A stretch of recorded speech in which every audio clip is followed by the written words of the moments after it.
exhibition. Play it out tomorrow. Try and give it some love. It's really good. Okay, team. Welcome to today's council meeting, the 31st of October, and welcome to those that are watching it on live stream. A couple of bits of housekeeping for you. I have one minor late item, which doesn't require a motion, but it just relates to the pending naming of the Tisbury collection facility. So just a bit of an update on that and where that the time frames that are coming. Doesn't require any decision making by council. And the other issue is the issue of tab 11, which was a paper regarding parks and reserves management and the disposal of land and 3 attachments. And I've elected to leave that report and the 3 appendices on the table at this stage while I work through some issues with the Chief Executive about how we might get some advice on how we deal with the disposal of the land, given that we have Donovan Park as a significant disposal and that we also have 8 of 16 parcels of land that we're about to dispose of are actually reserves as well. So how we deal with them, we need some advice on the Reserves Act. So we're just going to leave those reports on the table at this stage until we get that advice so that we're not heading down the wrong track. Just move the major later now at the annual report. Oh, sorry, yes, and you will have gathered by recent updates to your records that we have a major light item, which is the annual report, which Patricia will talk to shortly as we get there. So at this stage, I only have apologies from Councillor Bond and a lateness one from Alex. And Barry, I don't know. Move, thank you. Thank you, the same too again. We have nobody in public forum, so we'd just like to work through our ways through the... You can receive the major later. we need to also move to the major late item, which is the annual report. Move that. Thank you. Second. No, too late. It's always defaulted to those twins. So we just work our way through the minutes of the meetings that we need to do. So the first one is the minute of the Risk and Assurance Committee held on the 19th of September. Move that, Mr. Mayor. Seconded. Thank you. Any discussion about those? There being none, all those in favour? Aye. Aye. Carried. Minutes of the meeting of council held on the 26th of September. I'll move, Chair. Yeah, thank you. Yeah, thank you, Grant. Any discussion around those? There being none, all those in favour? Aye. Carried. Minutes of the meeting of the Community Wellbeing Committee held on the 10th of October. Move that they be received. Yes, thank you. Second. And a seconder. Yep, Peter, thank you. Any discussion around those? There being none, all those in favour? Aye. Carried. Minutes of the meeting of the Infrastructure Committee held on the 10th of October, and we have two recommendations in relation to that. Yeah, I will move the minutes and also the recommendations. Thank you, Rangi. A seconder. Right, thank you. Any discussion about those or the recommendations? No? Okay. All those in favour? Aye. Aye. Carried. Minutes of the extraordinary meeting of council on the 17th of October. Move that. Yeah, thank you. Automatically the partner. Any discussion about those? There being none, all those in favour? Aye. Carried. The minutes of the Finance and Projects Committee held on the 17th of October. Thank you, Grant. Yep. I'll second. And Tom, thank you. Any discussion around that? No, this is easy work. All those in favour? Aye. Carried. The Risk and Assurance Committee held on the 25th of October. Move that. Thank you. I can second. Thank you. Any discussion around those? No. All those in favour? Aye. Carried. Tab 11, which is the Parks, Lands Disposal Options, Master Plans and Management Plans update, is currently sitting on the table, so we don't need to go to that at this stage. The next one is the long-term plan climate change.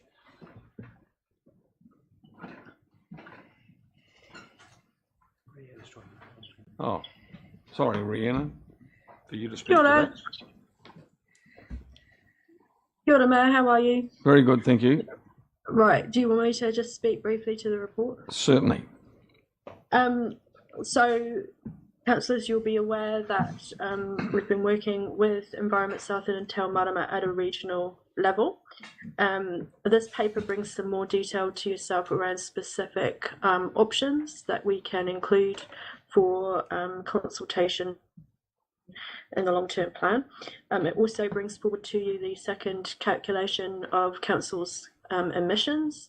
The first baseline we did was very much an exploratory piece of work. It was done over the period of lockdown, and so there has been a change with this profile, but we have had so there's some good information there in terms of areas where we've actually made quite a bit of progress. So you'll note within the report there's a recommendation to consider for the long-term plan to introduce an internal contestable fund to continue that good work in emissions reduction. It really is probably the advice of officers at this point that we have probably picked that low-hanging fruit, and we're going to need to make more investment if the council chooses that it wishes to move further on that. We'd also like guidance on whether you wish to have a more ambitious net zero target, and again that's something that we can then liaise with our regional partners on.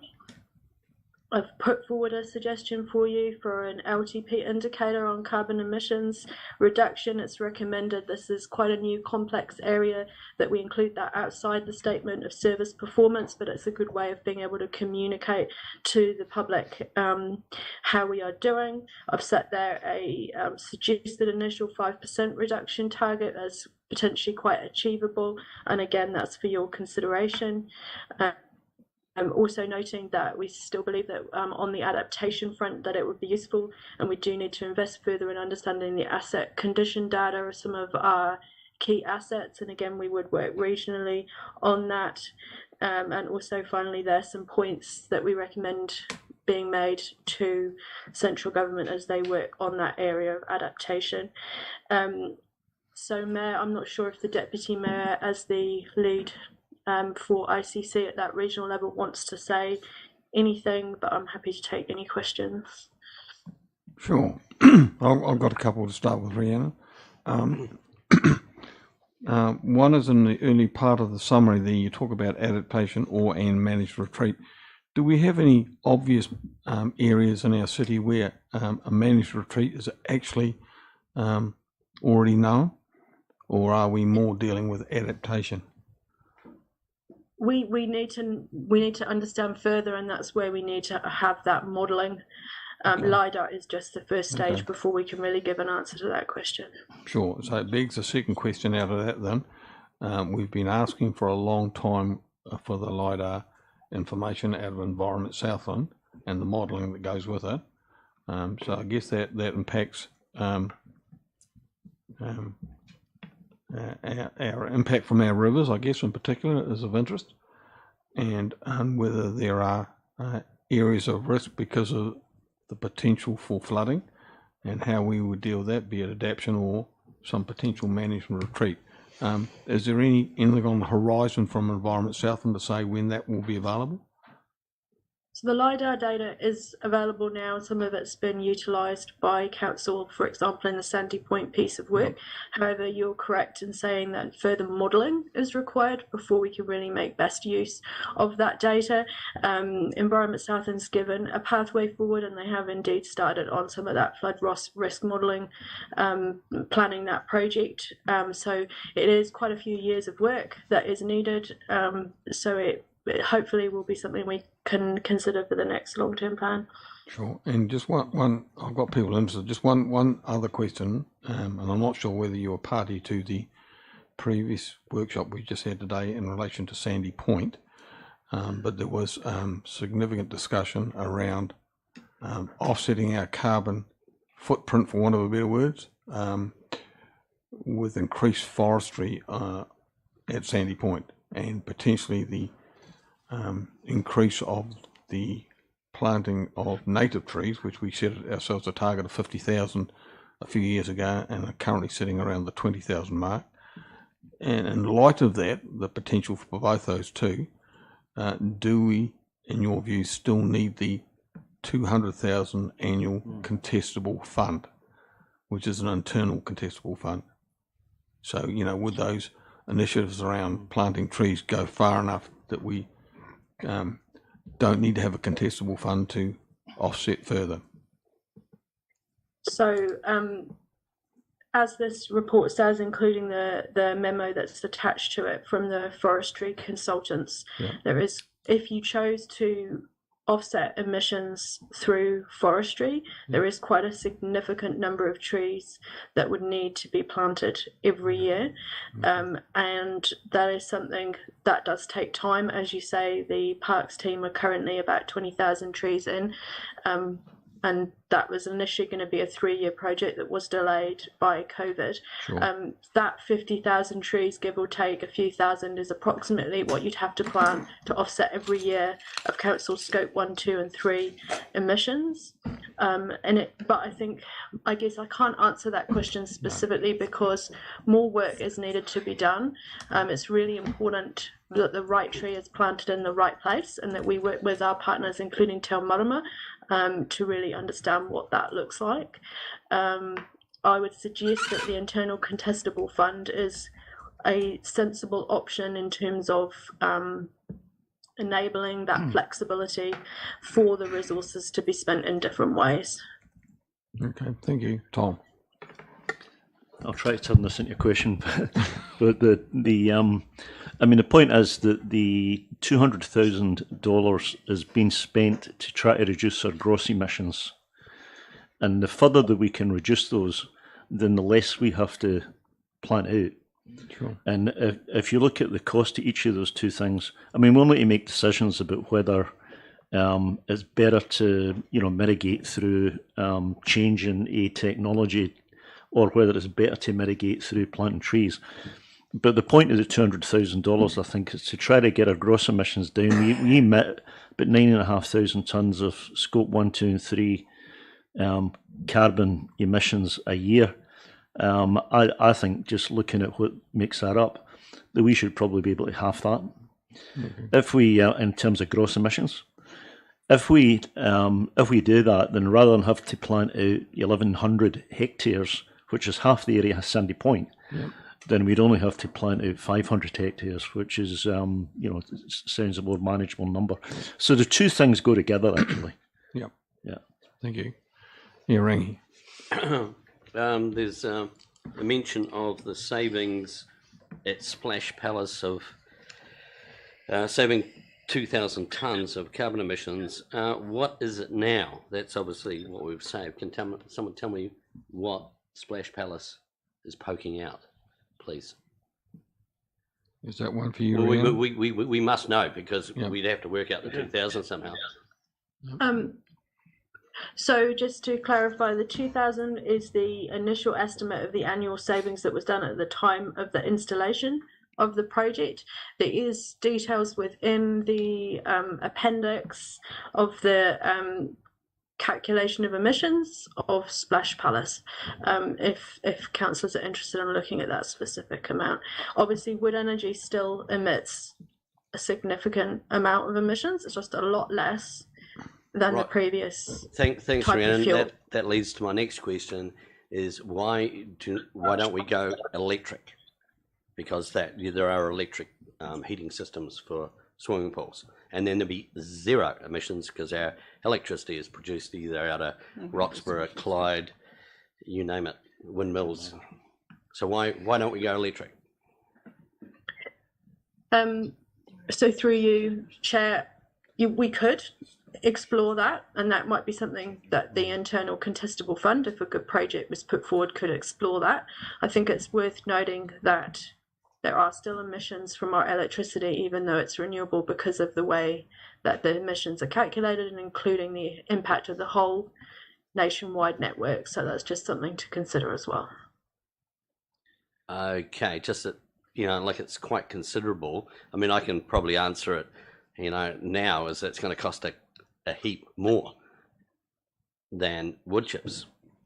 So that brings me to the section of the local government tax, section 14, and it says that a local authority should undertake any commercial transaction in accordance with sound business practices. So how do we feed that into our policy, where in one direction we're heading to save the planet, yet the Local Government Act is telling us, no, you got to spend your money sensibly and the best practice. And best practice may not mean that you're you're saving your carbons and doing that. You're actually doing the best practice.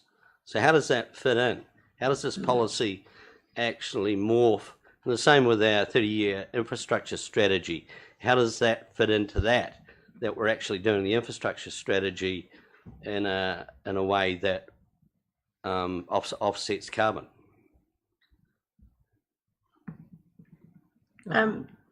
So I think the most important thing would be obviously that the internal contestable fund would need to be set up to consider all those things, because you're absolutely correct. Council is responsible for considering all aspects of community wellbeing, and you have to consider all those factors in making investment decisions. So, for example, one of the reasons that council has invested in hybrid vehicles, primarily over electric vehicles, is so that during an emergency, should they be required, we can make sure we can operate them if for some reason the electricity network is down. So that's one reason behind that decision. That's just one example. Of course, the cost of things needs to be weighed up.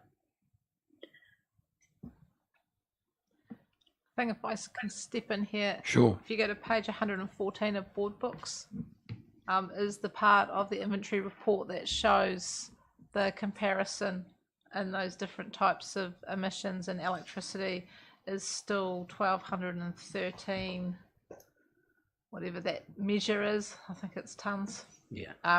From purchased electricity, where the wood chips is 712.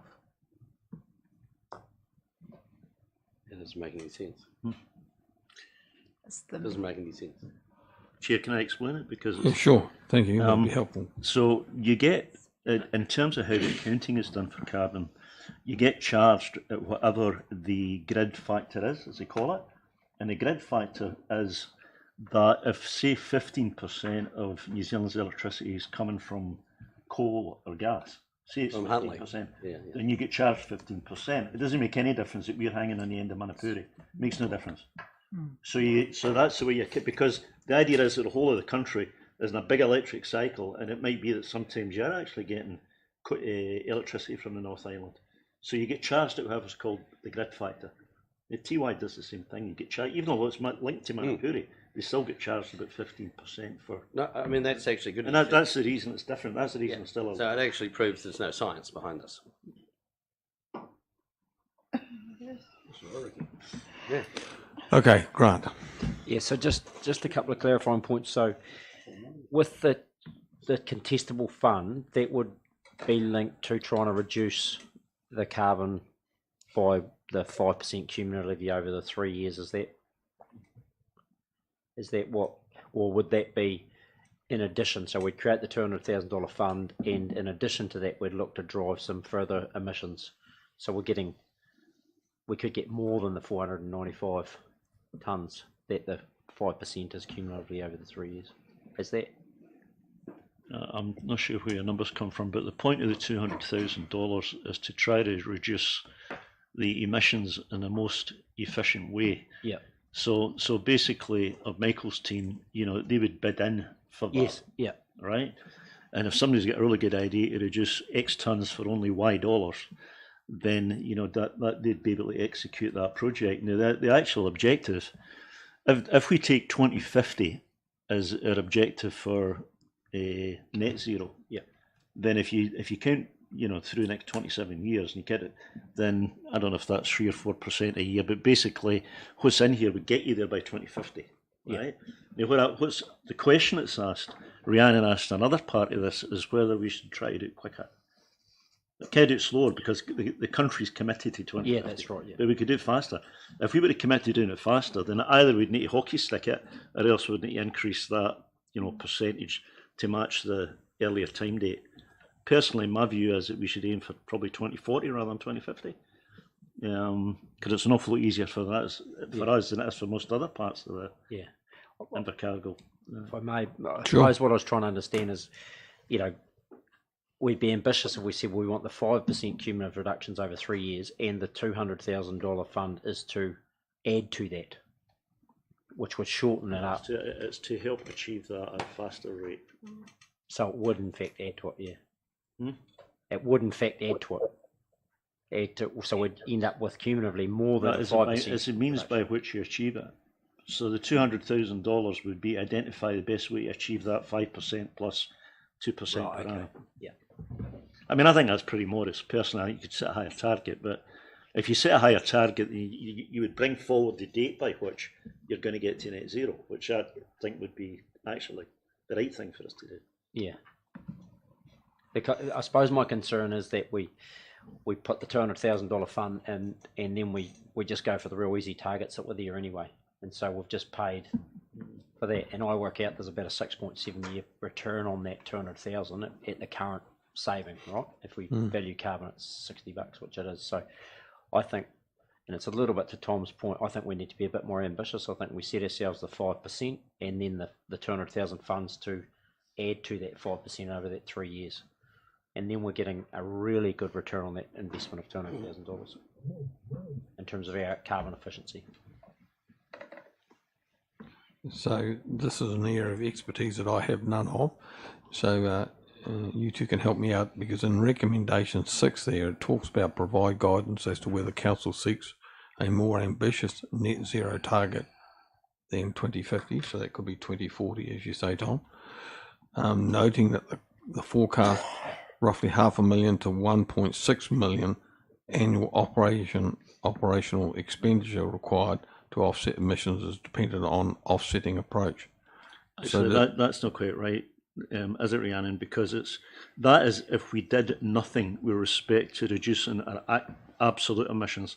That's if you have to plant, so that you're achieving zero by planting or by buying credits. Whereas what we're aiming to do, and the whole point of the $200,000 is to try to reduce the gross emissions. Displace it. Yeah. So that you, So the number would be, I mean, if it was 50%, it'd be 50% of those numbers. Yeah, so you're correct, Deputy Mayor, that's those figures are provided for comparison based on if we were not to reduce our emissions at all from this point, and they were to be steady, what it would cost to offset those every year. So it's a comparison item. I do think it's important to note what's contained within the report, that essentially we have picked the low-hanging fruit. So just to Councillor Dermody's point, Council has actually done quite a lot without any budget at all to reduce emissions, and that we have done the easy things. So it is important to be aware of that. Okay. So therefore the 200,000 would bring effect to the 5% saving over 3 years. Correct. Yeah. Leslie, did you have a? Yes, that's what I was going to say. The Okay. 200,000 would effectively help us to move faster. Yep. Thereby, as Tom has said, justifying, say, 2040 rather than 2050. Yep. Rangi. The 200,000 would be a big contribution to us being able to Sure. move faster. And Okay. we have the list is there, a couple of pages in, some of the activities we've already done, like converting the splash palace boiler and the conversion of our fleet, 34% of it already converted, parks maintenance going electric wherever possible and so forth. So the examples of low-hanging fruit are there on page 97.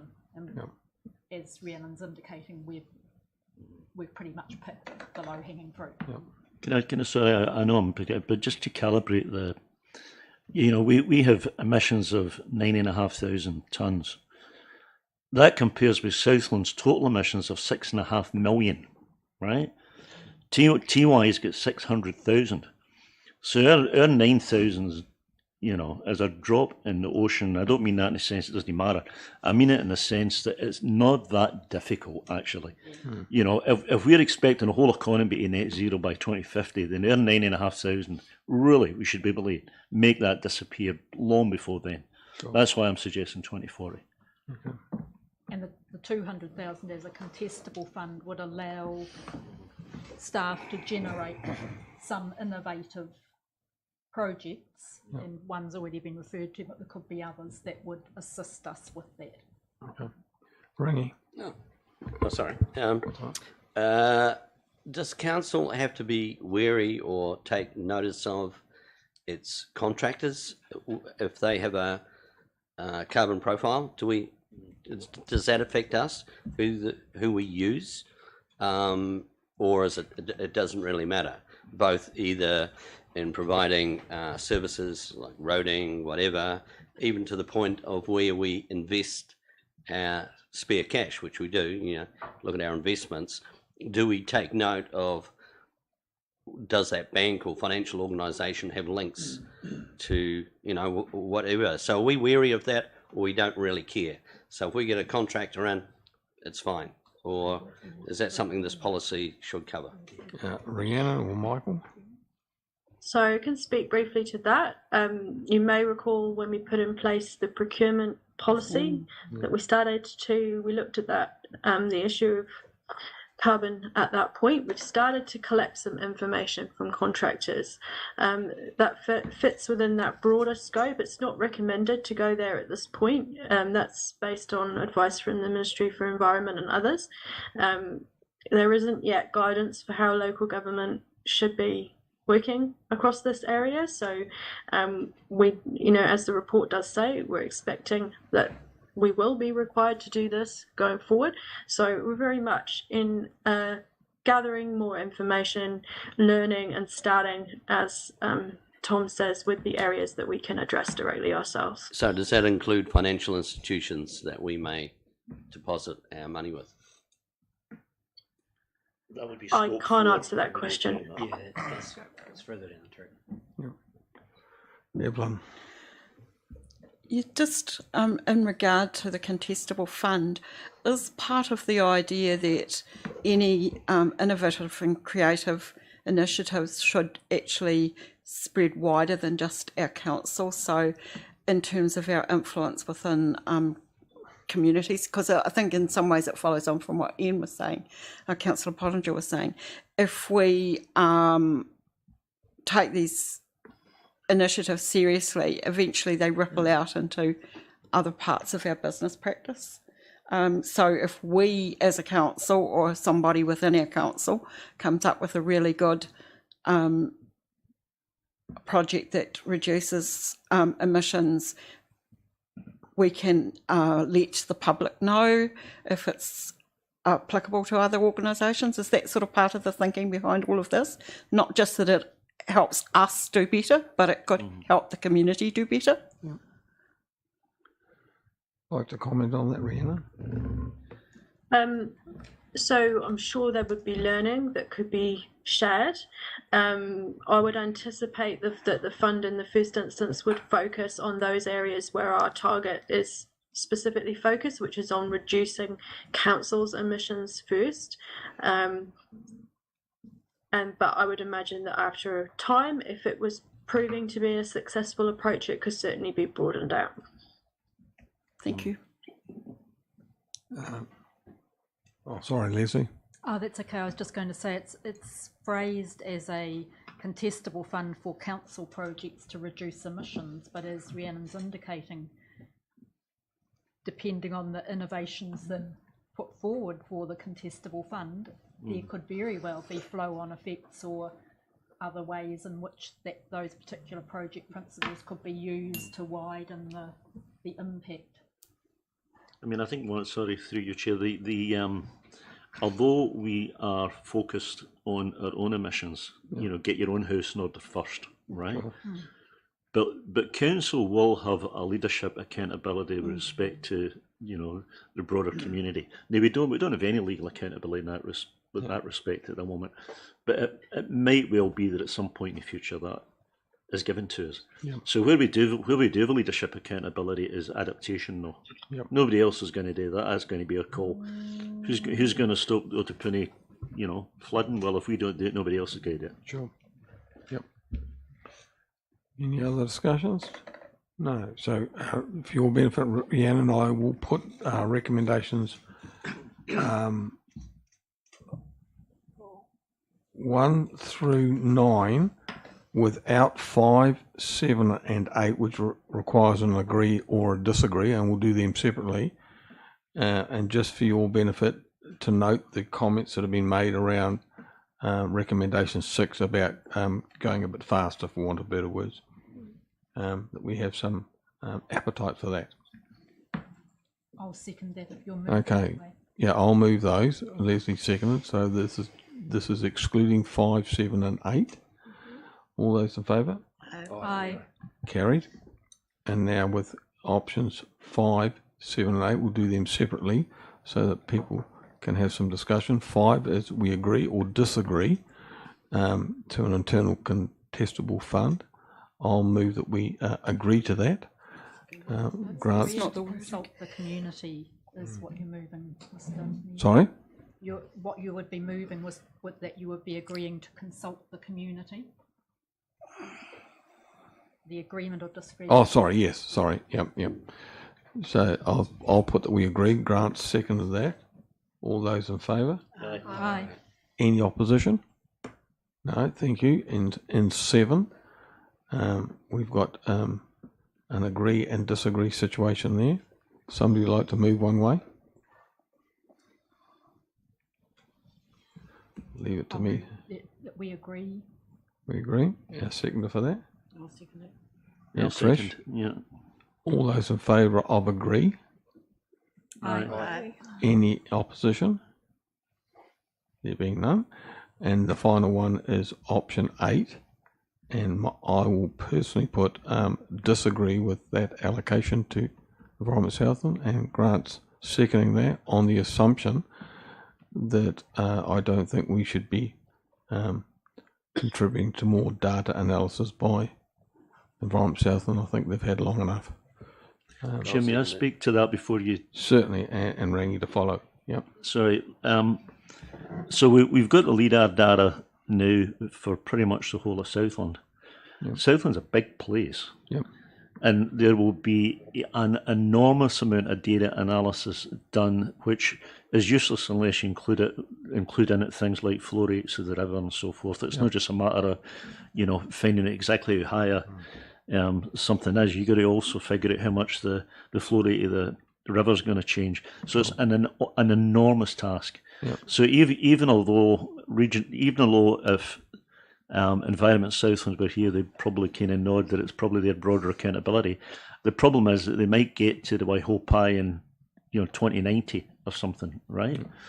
So if we want to get that data analysis done for critical parts of your system, it may be that we're going to have to fund some of that ourselves. Correct. Just practically, it just can't be done by. Yeah. Before I go to Rangi, I guess my reflection of that is that. That would be fine so long as if we were contributing, we get priority. And I'm not sure that... he who pays calls the shots. I'll let Michael contribute to that shortly. Rangi. No, look, it's their job. This is what we pay our Environment Southland rates for. Great. Sorry. Yeah. Was there anybody else? Oh, hold on, Darren. Oh, if it were a perfect world. We're a small landmass and they're massive catchment, and I think if we want to get priority, we're going to have to pay for it. Otherwise, you'll be waiting, because there's a whole lot of rural constituencies that are going to be asking for the same thing. Despite the fact that we are a significant part of the population, they will look at things from a landmass perspective. And I guess my previous reflection has been that while that's very true, that's not to say that Environment Southland won't take the landmass approach, regardless of whether we give them 75,000 or not. Reward-based council. Correct. Others who wish to have Evelyn. Yes, I think from my perspective, as Koromatawa, that it's actually important that we invest on behalf of our area to get the information that we specifically need to manage our area. So an example of that would be the information that we needed to inform the Sandy Point management plan. and going specifically and requesting and contracting for that.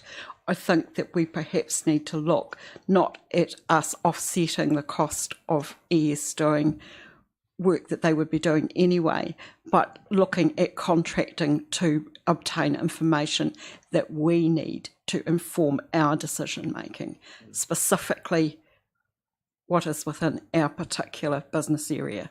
So contrary, I see it as an investment in managing our assets. Okay.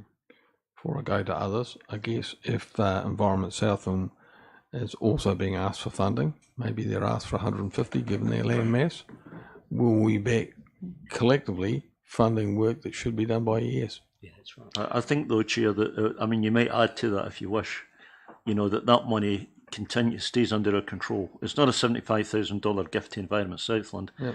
It is sponsoring particular piece of work that we ask for. Yeah. Okay. Yeah. And if that's just the to case, confirm, that is correct. It's not to be passed to Environment Southland. It's for putting against a specific project when that information becomes available. Okay, Rangi. Look, under our procurement process, we can't just give them, as Rhiannon said, 75 grand. We would have to have an MOU. We'd have to know what we were going to get. I mean, you can't just partner and say, here's 75 grand, as number 8 says. Sorry, we can't. Should I try to get 5 grand for the CCTV project, and that's you know, taken a while. So 75 grand, no, unless we know what we're going to get. So I can't see under our procurement how we can just approve that. Leslie.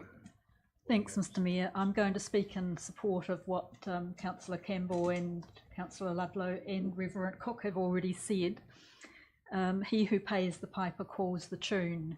This is asking us to allocate 75,000 towards further data analysis that we would be asking Environment Southland to do on the particular areas that we saw as important for our own council critical risk. We would be specifically asking Environment Southland to do work on a project that we had specified. To me, it is a reasonable amount of money for us to set aside for a very important thing for this council to do. The raw data is important, yes, but we know that that raw data needs further data analysis for core risks this council faces, whether that's the airport or one of our river catchments. We will need to ask Environment Southland to do some specific further analysis on the data on areas important to us, and we do not want to be in a queue that puts that in the far distant time, when for a small amount of money set aside now, we can have the assurance that we have the ability to ask for that further data as we identify what is critical to us. So I'll put the motion shortly, one way or t'other, that will clarify this from my own personal perspective.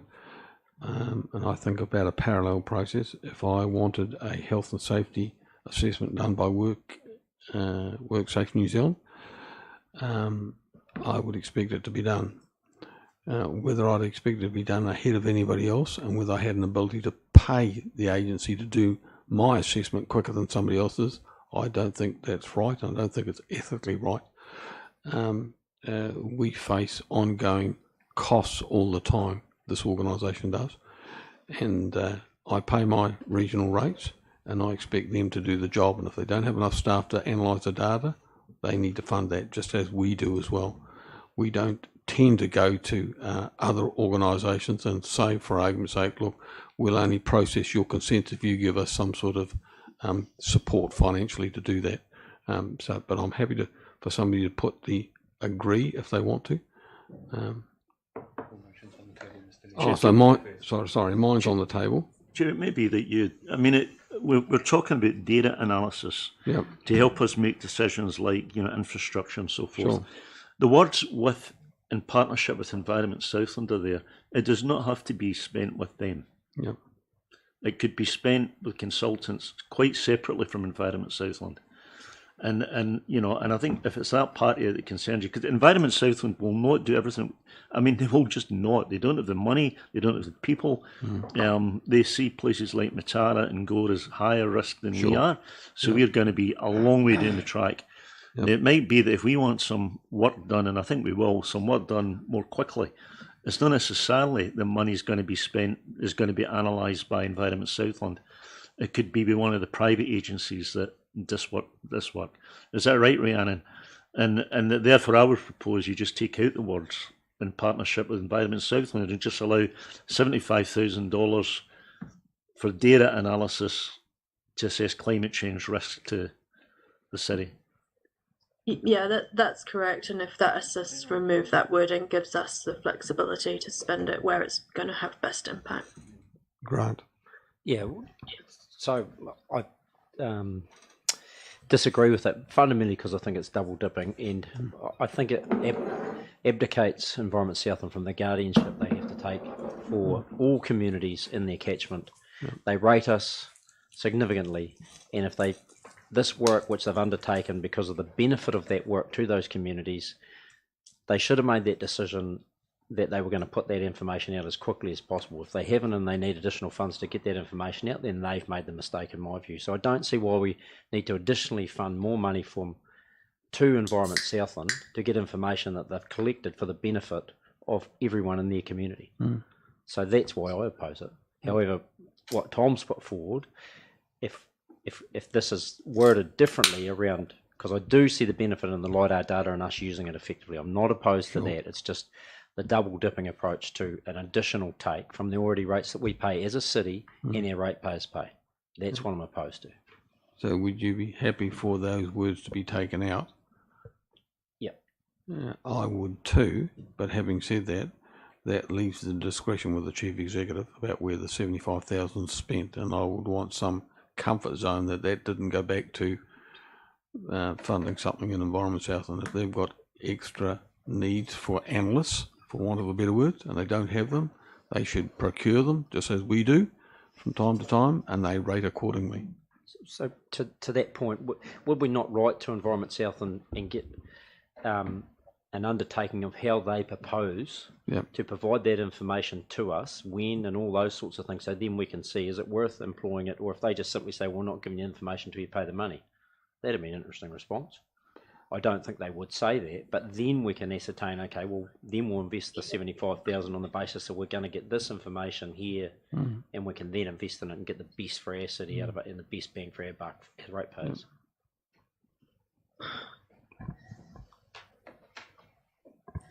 I'll go to Darren first.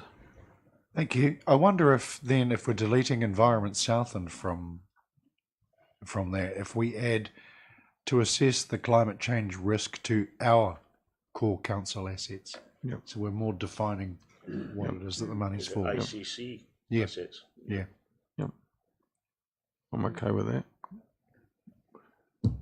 I'll come back to you in a minute, Rangi. Thank you, through yourself, Mayor. I think you started to get to the key point just at the end there, which it's actually about the use of two data sets here, and we're kind of missing the point that we own the data that in relation to the core assets, and we need the LiDAR data that they've got in relation to that, and then we need to model it on our own core assets, and that's where the climate risk to our own core assets comes into it, and that's what the money's about, is in relation to us modelling our data.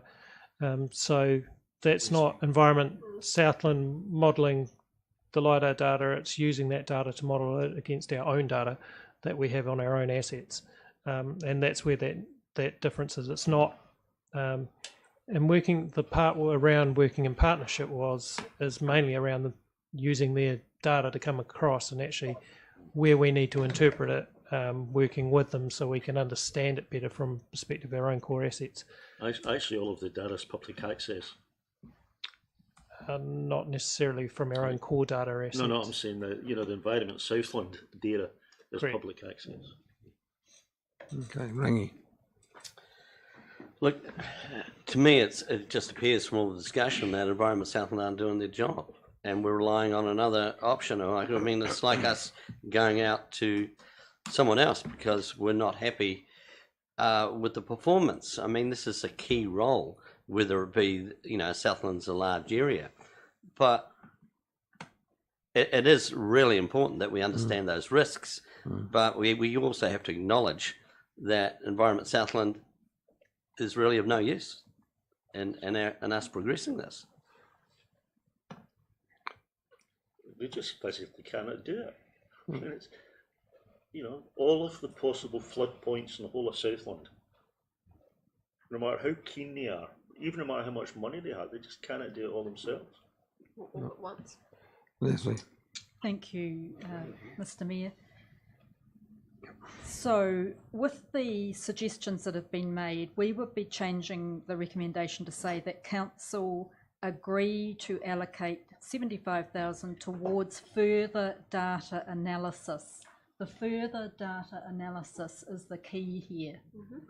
We have, or we will have, the raw data from Environment Southland. It is the further data analysis that is the important key here. Towards further data analysis to assess climate change risks to core Invercargill City Council assets necessary to maintenance of life.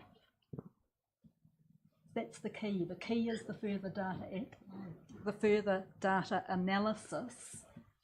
There is no argument that Environment Southland will provide us what we expect them to as the raw data and the LiDAR data. It is the further data analysis that we will need to those core assets of importance to Invercargill City Council. That's what we're setting aside the $75,000 for, and that is why I believe that is a reasonable and in fact slightly improved recommendation to clarify that is what we're zeroing in on. It's the further data analysis and its importance to us at the speed that this council sees as important. Okay, thank you. Alan. I agree with Rangi. I believe that every ratepayer in the city already pays Environment Southland rates for information from Environment Southland. This is a job that they should be doing for us. It's what they do. And I also just see it as another thing, like it's just another 75,000, whereas above we're going to go consult on another 200,000, and it just every time we come to meetings, you're always there's a 75,000 here and 100,000 here and 200,000, and we're short of money. I mean, these times are tight, and this is a very, very, very long-term problem. So, do we need to be ourselves putting any more money towards us? I think let Environment Southland do their job, and they've got years to do it. It doesn't have to be done overnight or next year or the year after. So I disagree. Okay. So I'll put that amended motion, which Michael. Yes, we agreed to that amendment. I'm still opposed anyway. I just think we should have some accountability on Environment Southland to do their job. We don't use that excuse with others, so I'll be voting in support of the disagreement. But I'm happy to put that, and Grant's put it. So as you vote, you'll be voting for the disagree portion of that 75,000. Those who are in favour can sit silent to start with. So I'll do a show of hands so that we know who's voting, not necessarily who's voting which way, but just to make sure we get the numbers right. So that's saying it's agree at the moment. Oh, sorry. It should be the other way around. So you moved. I've moved. Chair, you moved to disagree. I've moved to disagree. You've had a seconder? Grant seconded. Yeah, okay. Yep. So I'll put that disagreement, and for those that support that we don't provide at this stage 75,000, although we could at some later stage look at the further data. But I think the first step should be the accountability on Environment Southland. If you can just raise your hands, I can get an idea of the feel. So what are we voting for? We're voting to You're disagree. voting to disagree. So that in effect is saying that we're not going to put aside 75,000 for further analysis. Yeah. So 1, 2, 3, 4, 5, 6. And those who are opposed to that motion, i.e. that they want the 75 put aside. 1. No, Marafino can't vote. 1, 2, 3, 4, 5. Motion is carried for the disagreement. Good luck. Got that, Rhiannon? Excellent. Thank you for your patience on that. You're going to need it. Okay, moving on. Tab 13, Mr. Mayor. Tab 13.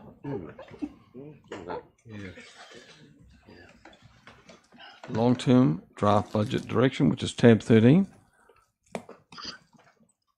Series of recommendations there. And Rhiannon, this is yours again. So thank you, Mayor. So this is really Council's opportunity just to give direction on these items in terms of enabling the finance team to pull together the draft long-term plan budgets and the infrastructure team to pull together the asset management plans. It's just important to be aware, obviously, all of these decisions remain in play until the whole LTP is landed, but this would form the budget prior to audit and consultation. I just want to draw your attention to a few specific items where there have been some changes, just to alert you to those. So the first of that is under FF, which is the roadmap to renewal projects. Point 3, we're recommending bringing CCTV into the roadmap and allocating that further funding to do that part of the project. So just noting there.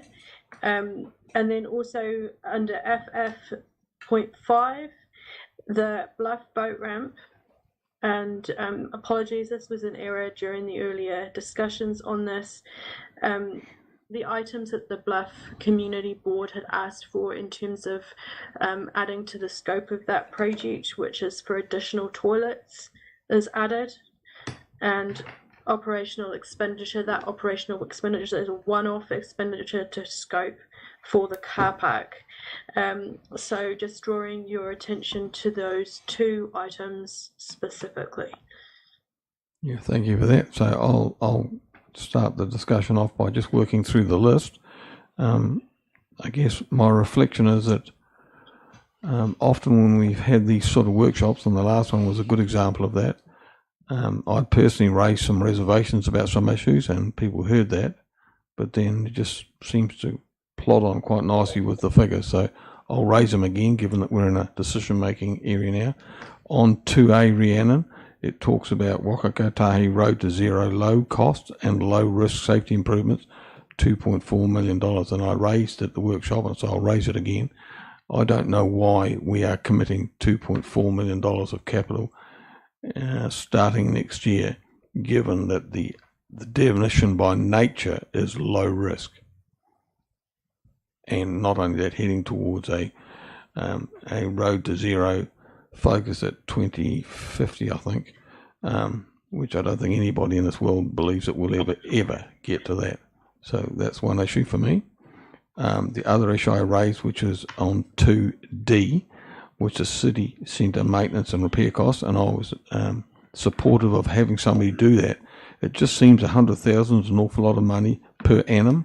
I know there'll be some initial equipment to buy, but I mean, if I was thinking about the centre city, you'd probably only have a part-time worker there.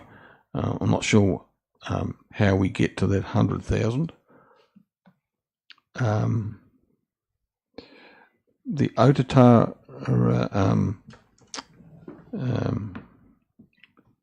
rubbish collection is currently quite a capital and an operational cost to us going forward.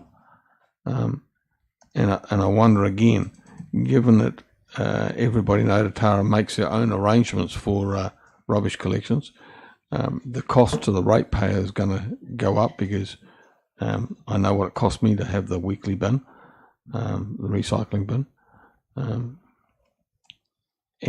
and I guess the final issue in that is the new pump track, which is in South Invercargill. I raised the fact that The capex cost for that was $250,000, where the Otatara one was 120 was the cost to parks. I don't believe what we put into South City will be twice the size. In fact, I think they'll be struggling to have anything size-wise bigger than the one that's at Otatara, given the land that's available by Russell Square on the north side of Russell Square. So I guess they're the issues that I raise. The other issue, I guess, just as a comment for you, Rhiannon, is in 3A and B, which are the extensions of water and sewerage into Otatara. I've raised this with the incoming national government, that I don't see why the previous government's desire to have everybody in a city on water and / sewerage would apply to Otatara, given that it's semi-rural and that you don't have to go very far out of Otatara to find farmers that will not be impacted by this, because the cost to the ratepayer, the individual ratepayer, is significant. So I asked a question at the workshop, over and above being rated for this, so by the time this impacts at 2036, the current water rate, which is currently about 800, will probably be 1800. And so by that time, to suddenly have a bill that goes up by that amount in one go,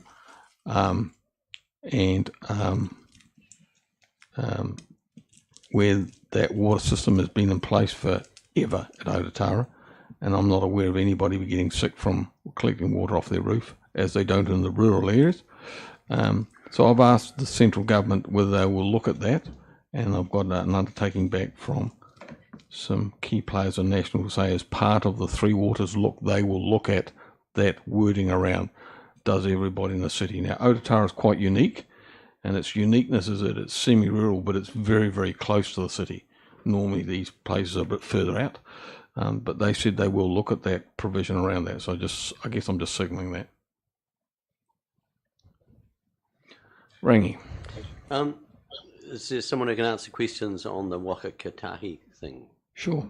Is Yep. Russell here? Rhiannon, would you like to comment on the 2 or 3 issues that I raised, which is Waka Katahi and the maintenance of the central city? So are the figures quoted there, are they the total figures, and is the fund assistant rate applied to that, or is that our particular cost? Because obviously with the work we do with Waka Katahi, it's all contested, and so when it says 2.4 million, is it actually 4.8, or what is it? Is it, are we putting in half of that?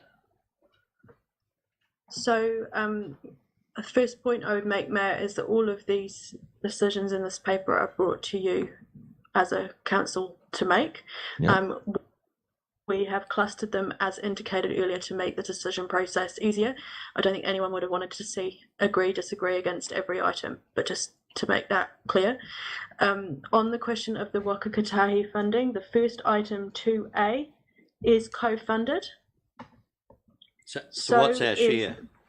Is that our share? Our share is the far rated 49%, and so is B. C is not. C is 100% funded by us. Okay, so that 2.4 is actually 1.2? Yes. Right. If I just jump in here, Rhiannon, these are the gross before contribution amounts. So we've got to have the expense in. We have to have the expense in our budgets. Yeah. To get, and then we put a matching FAR as another budget line. It just reads different when you read it that way. It's a long-term plan. As we explained in the workshop, for the long-term plan, we put in the cost and then also have a different line with the subsidy income. Yes. Okay, Rhiannon, just a reflection on your opening comment there that councillors would not want to get an agree or disagree as we go through the list. That's certainly not my perspective of it. Next time we do this, I would expect that to actually happen, that you'd get a feel from the room on each single item that you're doing. It's frustrating from my end, and it will be from other people's ends, to raise concerns and then not getting a feel for how the room feels about it, and then to have it come up in a final report. Because if we're going to do that, then why do we have the workshop? So that's a reflection going forward, I guess. Mayor, sorry, maybe I just wasn't clear enough when I Sure. spoke. I meant purely how I had written the report. Sure. They certainly we did take into account the feedback around the council table. That's why the paper was brought back on the second day of the workshop, and no further changes were provided, which is why they're provided the way they are. What I'm trying to say is this paper for discussion now is the opportunity, if you feel that we have got any of that wrong in terms of where it ought to be, to have that discussion and to move items around. Okay. Okay, so from my perspective, the two that are wrong, in particular, are 2A and 2D.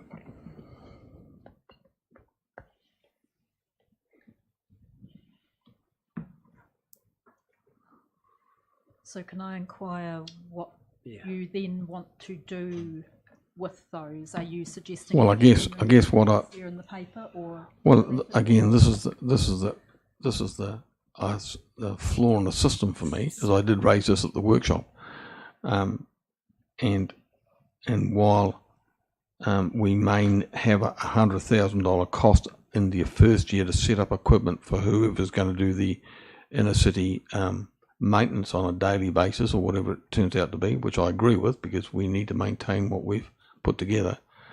Once you've got the equipment available, I wouldn't have thought $100,000 was an appropriate cost for what is probably 20 hours worth of work a week.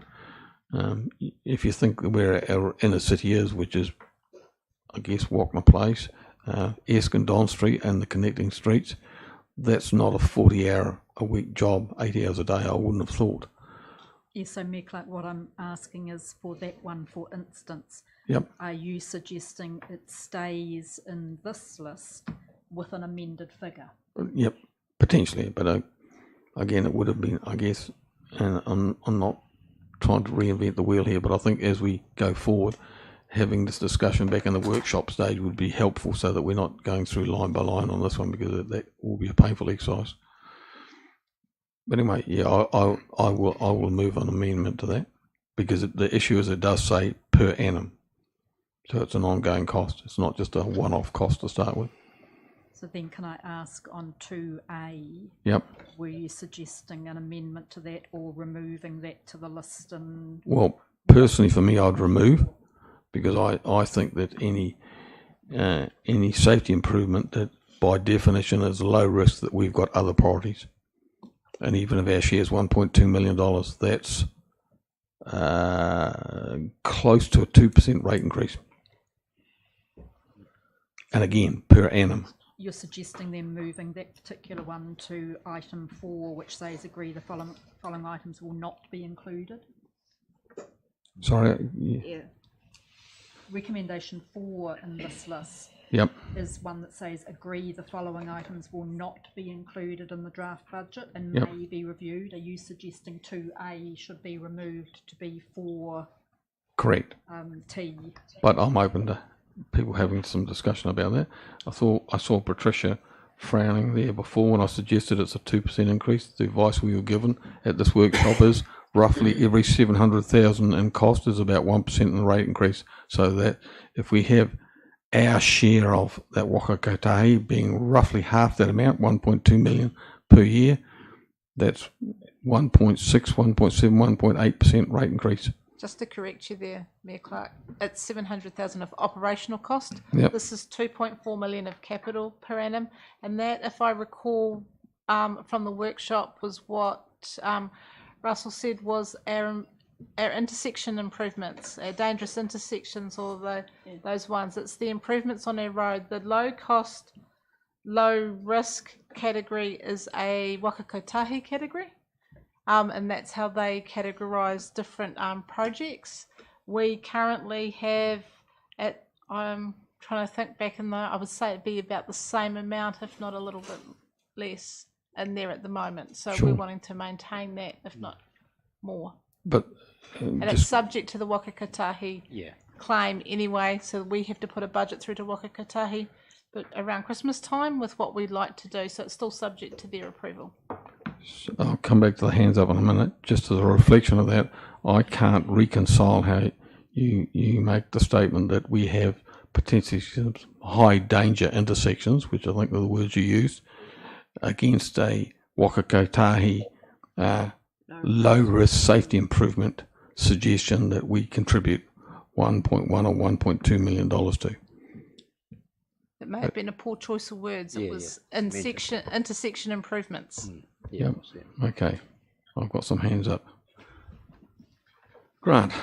Yeah, so a couple of things, and that point's discussion's probably highlighted it. So the purpose of doing this is to get it in the long-term plan to sort of project what our proposed expenditure is. We still have the opportunity to come back at each annual cut of our budget to say that's in or out, right?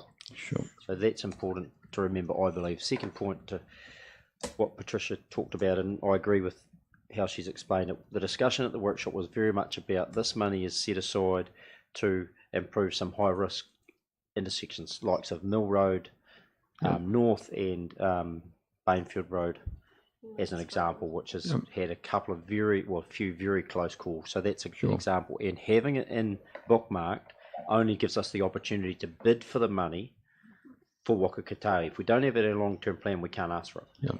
And it's always scaled. So it's a sort of a flagging to Waka Kotahi, we're going to invest this money in our long-term plan over these years. Yep. And then we'll bid, and we still get the opportunity through each year to say whether we would put the money in that particular year. I do believe we have. Oh, Marshall's just nodding. He knows what We do Kotahi slightly better than I do. We don't. Through yourself, Chair, there's a number of things I probably need to cover in relation to this particular topic. I'll draw your attention back to the workshop. It was exactly what Councillor Dimity was just saying in relation to matching what the bid was in relation to Waka Kotahi, but also what's in your infrastructure strategy plan in relation to roading. You have a 3-year commitment in relation to Waka Kotahi when you sign off, so you lock it in basically for 3 years. You can place a little bit within the categories, but that's in discussion with Waka Kotahi. And I just want to highlight the categories in relation to the low risk safety improvement aspect that's highlighted. That's looked at and deemed from a national scale. So your roads of significance come into the category of high risk side of it. They then turn to look at the local roads into a different categorisation. So you start to see why they put certain things in different areas. What we deem might be high risk from a local perspective may not necessarily be from a national perspective. We won't have the same traffic going through it, etc. But we may want to do that improvement and putting it forward into that. Yeah. So that's why the categories are slightly different to what we would recognise if we looked at it at a local lens. Hopefully it highlights it. The reason it matches those figures and came through from the workshop was because we did discuss that item in the workshop in relation to matching our bid to Waka Kotahi in line with our asset management plan, knowing that the uplift we're potentially going to get is not close to this. We don't expect that we will get this uplift, but we noted that we will adjust in relation to Waka Kotahi's bid, and that's what will end up coming through. We need to demonstrate that we could afford it if we did get the full bid. Yeah. So another way of framing this, if I may respond, Mayor Clark, is this is actually us bidding to get subsidisation to make some of our key intersections in other areas safer. Sure. So by not having it in, we don't get the opportunity to subsidise nationally, and we miss out on a lot from a national perspective. So I think we've got to have it in my view. So the flip side of that is if we put it in the long-term plan and we don't get the subsidy, are we then committed by our long-term plan to resolving the issues? No, we're not. Okay. That's all good. Ringy. Look, I understand now. I mean, we've had all this discussion about what A and B are for, but if you're the public looking at our agenda and reading this, all you see is 2.4 million, 2.5 million, and you have no idea what it's for. We've just heard that it's for dangerous intersections and stuff. Sorry, as Chair of Infrastructure, I would like to actually see a bit more detail, because we must have had that detail to come up with these numbers. So, like even the one down below it that says about road safety actually says outside schools. At least you can relate to that. There is nothing in A or B that gives you a clue what the money's for. Seriously, I think there needs to be more detail. We just can't adopt something like that without some detail and examples. Yeah, we're probably privileged that we've had the opportunity Yeah. to workshop we discussed, but to Rangi's Sure. point, we probably haven't reflected that through our public minutes. Yep. Oh, sorry, agendas, so that's probably, So, Rhiannon. I'll just draw your attention to page 149 of board books, for example, that gives more information in the body of the report on that specific item. There is a basic level of information about each item in this report, but the report also notes that the full information will come through in the asset plans next month.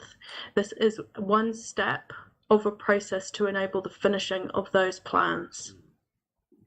Okay, thank you. Okay, anybody else like to contribute to the list? Evelyn. Yes, just a clarification through you to Rhiannon. Sorry, I've moved off it. 2D, I think it is. It's the discussion of the operational costs of Tuatara facility. Is this setting it out as a separate line item instead of being included in other budgets? Because, I mean, once upon a time it would have been in the museum budget. I imagine currently it just sits as an item within Parks budget. Is this actually showing the actual cost of staffing and security, electricity, whatever, for the new facility? Rhiannon? So, you want me to speak to that, Mayor? Sure. So, yes, you're absolutely correct. These items will all become part of the relevant activity budgets. This one is in there because the facility is new, and therefore there's a new line item needed for operating the facility. If the facility had already existed, then it would be within the standard core ongoing operational costs. So it's a reflective of a more precise way of accounting for an activity that once upon a time just was hidden within a bigger picture. Yes. I think the answer would be yes in that. And this is what we've brought through with all the new facilities. As you'll note, there's some Tisbury lines as well. Yeah. This is us reflecting in the budgets that this is additional on top of existing operational. Kia ora, thank you for that. Any other questions? This is way too easy. Oh, one then. We should make it Thank you, Deputy Mayor of Otatara. Hardly. I'm just looking through the other things. I just noticed the bus service to Otatara. Yes. And I mean, if I was to read that, I'd think that you're going to spend $150,000 on operational expenditure per annum. Do you want to quote the section you're referring to? It's on page 155. Okay. Not actually one of the points over the other way though, I noticed, but it's in the back part there. I think you'll find it's But if you read that, if somebody was to read these notes and they read that there, it would read to me that they're going to spend $150,000 a year on a bus service to Otatara. Yep. Just the way it reads in the notes. It's not one of the So- things on page 155. Sorry, Councillor, I didn't mean to cut you off. So the body of the report includes every item under the activity area. The resolutions include whether you want that item in the infrastructure strategy or out. That is one of the items that is on your list that you do not want within the plan. So that's just to clarify. It is within the resolutions. I think just looking at the resolutions, it's sitting as what number? Something. It's Q. Is 4Q. 4Q, right? Yeah, four is the ones that are out. Orange's not lost. Very unfortunate clause. Sorry, the schoolboy just came out. Yes. Funny. It's also where the new street lights development for Otatara are sitting. I just want to make comment around the extension of water and sewage to Otatara. And I know that today we were talking about people sitting in the past, and we're trying to look into the future. And I suppose for this, I think it's important that we look into the future for, the Otatara, and how that connects with the city in time. Yep. Just as a reflection, I live in Otatara, obviously, and I get quite a bit of feedback on this issue. And most people are saying if we've got a system where we have tanks, and some have 3 tanks, I've only got 1, and we have the access to the city water supply by way of tanker if we get short, why do we then get a cost to hook up to a central system where the existing system works okay? And because it's not a freebie, there is cost to rates, and in some cases cost to extension, because quite a few of those bush sections go back into the bush. Mine goes about 200 metres or 150 metres. If I connect the sewerage through the bush, I've got a $40,000 bill. If I go down the road itself, it's going to be cheaper, of course, but so that's, I guess, the questions that are put to me. Why do you change a system? Is it just a decision that all cities will have everybody connected up, regardless of where they fit?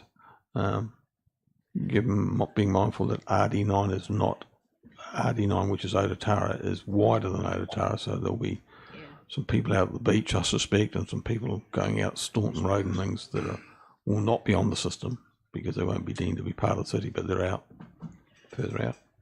So, any other? Evelyn? Just in terms of expansion of services to Otatara, this is long-term plan, so therefore there must become a point at which people who are actually going more into a suburban areas rather than more rural, isolated lifestyle, however you want to phrase that. So the sections getting smaller, people being more closely situated.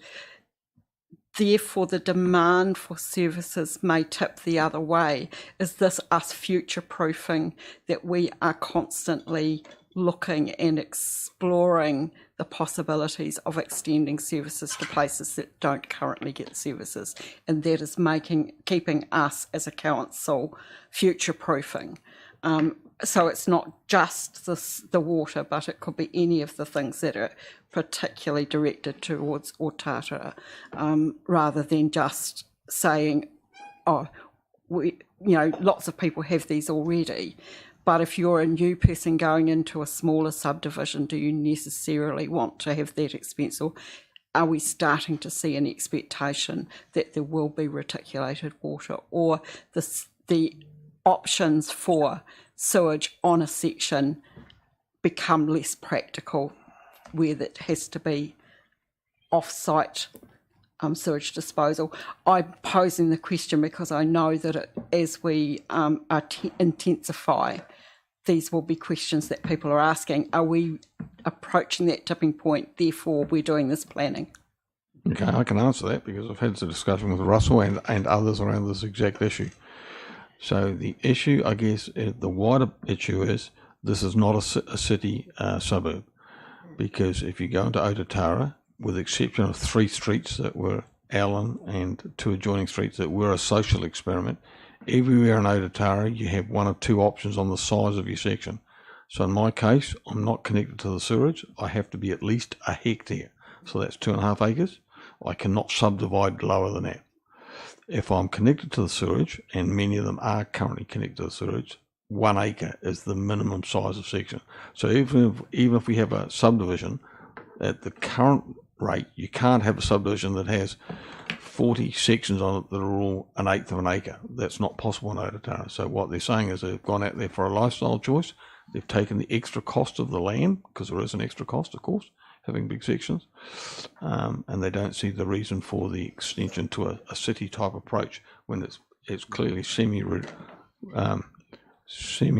The other issue is that quite a few of the sections, and there are about 1,000 in Otatara, RD9 is actually 1,500, but in the Otatara part that'll be affected, about 1,000 sections. A big majority of those are now on the sewerage system. We've got quite a large drawn map that Russell uses where you can join up as you go there, but some can't. So some of the subdivisions are falling outside that. But the water's different because nobody's got water. So that's quite a significant cost. Tom? I was just going to observe that I think that what we've done actually reflects what Evelyn said anyway. We haven't actually taken out, we've just said it's outside the 10-year LTP. So I think leaving it in there, outside the LTP, reflects exactly what you're saying, Evelyn. There may come a day. Yeah. Yeah. And what I was saying to that, Tom, when I initially raised it, was not to say that it shouldn't happen. What I was suggesting was that the government has signalled that they want that to happen, that all city dwellers, for want of a better words, have access to sewerage and to 3 waters. And the current government may look to back away from that a little bit to allow for the Otatara type situations. So, further questions? I've got an amendment to put on the where the hell was I? 2D. 2D. I think that's too high, so I'll take some advice on that. But I don't want to argue over 30 or 40,000 in a $200 million business. And the other one was the potential for the pump track down in South City, which is U. I think 250 is way too high. I think 150 is any amount enough to get that in there. So I would like to move amendment on that 250. If people are happy with that, then I'll move it. If not, I'll isolate that and vote on that one separately. Quick feel on the room. Oh, that's So, sorry, Mayor Clark, what are you moving? So on the issue of issue U, which is the new pump track, like when I changed it to 150, not 250. It's too expensive. And so if the room is keen for that, then I can make that amendment, and we just vote on the whole lot, leaving the other stuff aside. And as Patricia said, while we put in 100,000 for the inner city cleaning, it might be that when we get to the next annual plan, we reduce that amount down. Yeah.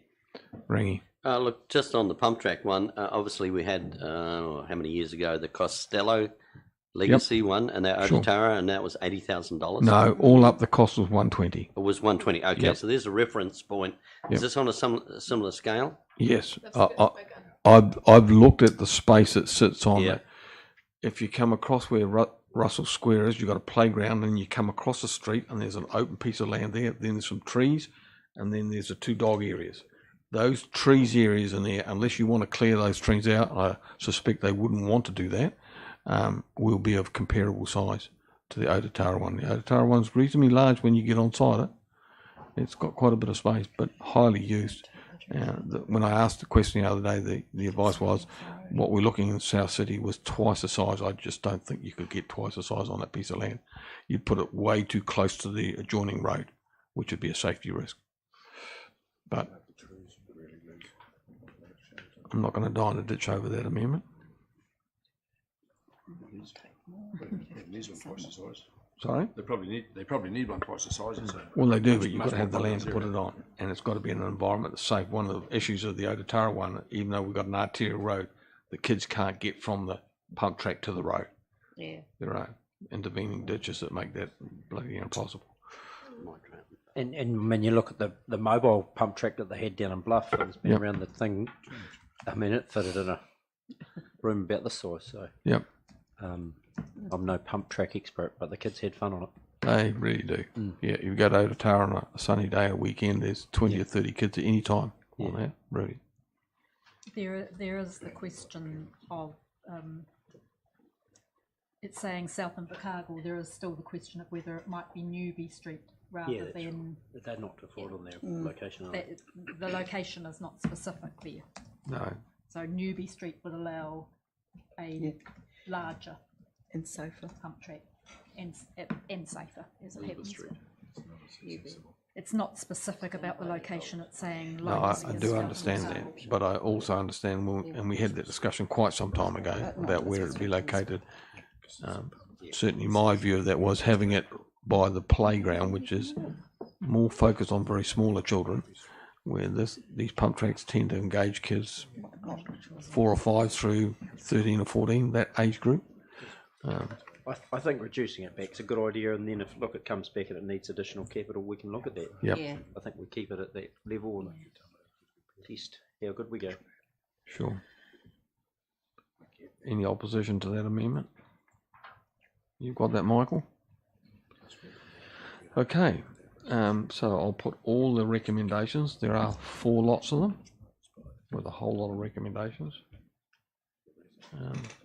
Any opposition to them all going at once? No? All those in favour? Oh, sorry, no, Grant's already seconded. Yep. All those in favour? Carried. Thank you, Rihanna. Way easier than I thought it was going to be. MM now gets to talk to the amendment to the government statement 2022-25 and delegation register. Tēnā koutou katoa. Thank you, Mr. Mayor. This is another round of minor changes by the large part to both the governance statement and the delegations register. So key change really is the creation of the new Chief Executive Performance Appraisal Committee and the nominations of the Mayor, the Deputy Mayor and Councillor Soper to be on that committee. The other changes are largely just minor and procedural. For example, New Zealand Historic Places Trust has changed its name and is now Heritage New Zealand Poheri Taonga, and it no longer requires council representatives. So it's tidying up some pieces like that and also making the change to the CCTV portfolio, putting the Mayor into that role. And in terms of the delegations register, the key change other than the Performance Appraisal Committee is the deletion of the former role of the Chief Financial Officer in the staff positions. That role no longer exists and it's all been changed to the Group Manager of Finance and Insurance, which Patricia is now occupying. So as ever, happy to answer any questions. Tom. The only question or comment I had was about the CEO Performance Appraisal Committee, where in 2 places in this it talks about frequency of meetings being annually, but in reality, if you look at the tasks, it would be at least 3 times a year. Yep. You got to meet to set the objectives. You got to meet to carry out an appraisal. You then go to consult with council and talk again to the CEO. So you're talking about 3 meetings a year rather than 1. Yep. Noted, I can make that change. And just to reinforce that, certainly when you're dealing with top level jobs, you can't come to an annual end of year result and say, well, look, we don't think you've delivered well enough. No. You've got to give an interim set of feedbacks to say, look, we don't think you've done well enough in this particular area, and give the chance to do better. So does that make it 4 a year then? No, it does. So then it makes it quarterly rather than. Yeah, probably should be. I would think quarterly would be a good thing. Yeah. Thank you. Peter. Yeah. Yeah, I just got a question. It's not questioning our representative on the Southern Indoor Leisure Centre Charitable Trust. Yep. Can we get reports back monthly or twice quarterly or what? I think it would be highly unlikely that trust has monthly meetings. My experience is it was less frequent than that, given that the trust is only really responsible for managing the overall funding of the organisation, not the day-to-day business thereof. That meets more frequently. Sorry? The board underneath it meets. Oh yes, for sure. Yeah. The governance SSILT does not. So I don't know the answer to that. Correct reflection. Are you suggesting that we should have some feedback? Well, I would think maybe 4 times a year or 3 times a year. I'm not sure. I just hear nothing. Well, having said that, we have a wide range, a wide suite of activities in the community that most of us sit on in one shape or another.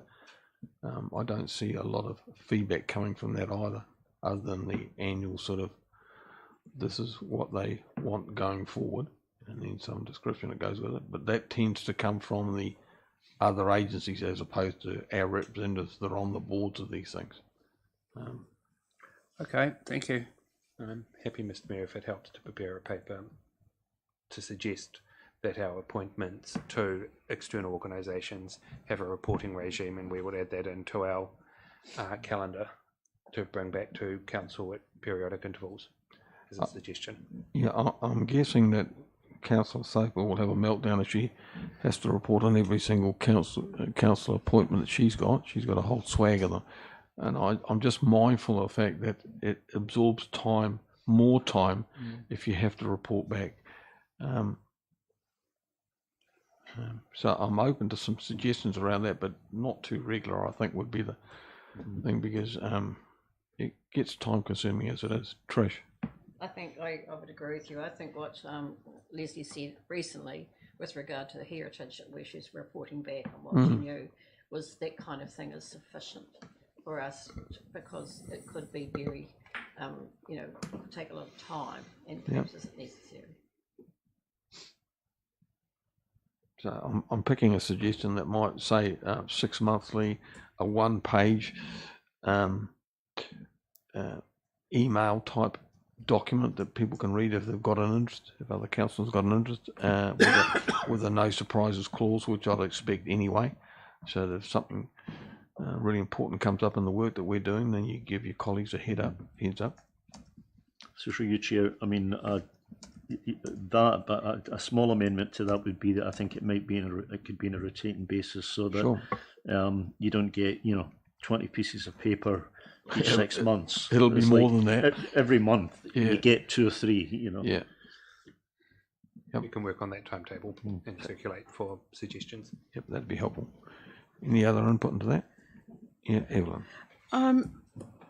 Yes, so I have a question, but I'll deal with that particular thing first. I think it would be helpful if we all got into the habit of making sure that our external appointment things, that the minutes are routinely sent back to council or to the governance team or whoever is most relevant. So therefore it's not solely dependent on the member, just in case we've had members depart in the past, we all move on at some point, that there's a continuation about information sharing. So if whoever is the secretariat of the organisation make sure that a copy of minutes is forwarded, that would cover some of that, and then councillors would be able to ask their representative questions because they'd have access to the minutes or the outcomes.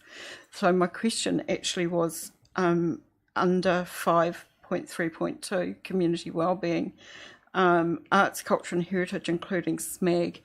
I question whether that is actually technically correct any longer, given that SMAG is an independent trust which is funded externally. I believe no, it is no longer a CCO. It's still correct in that that's where museum reporting line leads up to, but it's not as responsive. It's not a CCO that the committee is responsible for anymore. It is something that we will have to look to change that wording.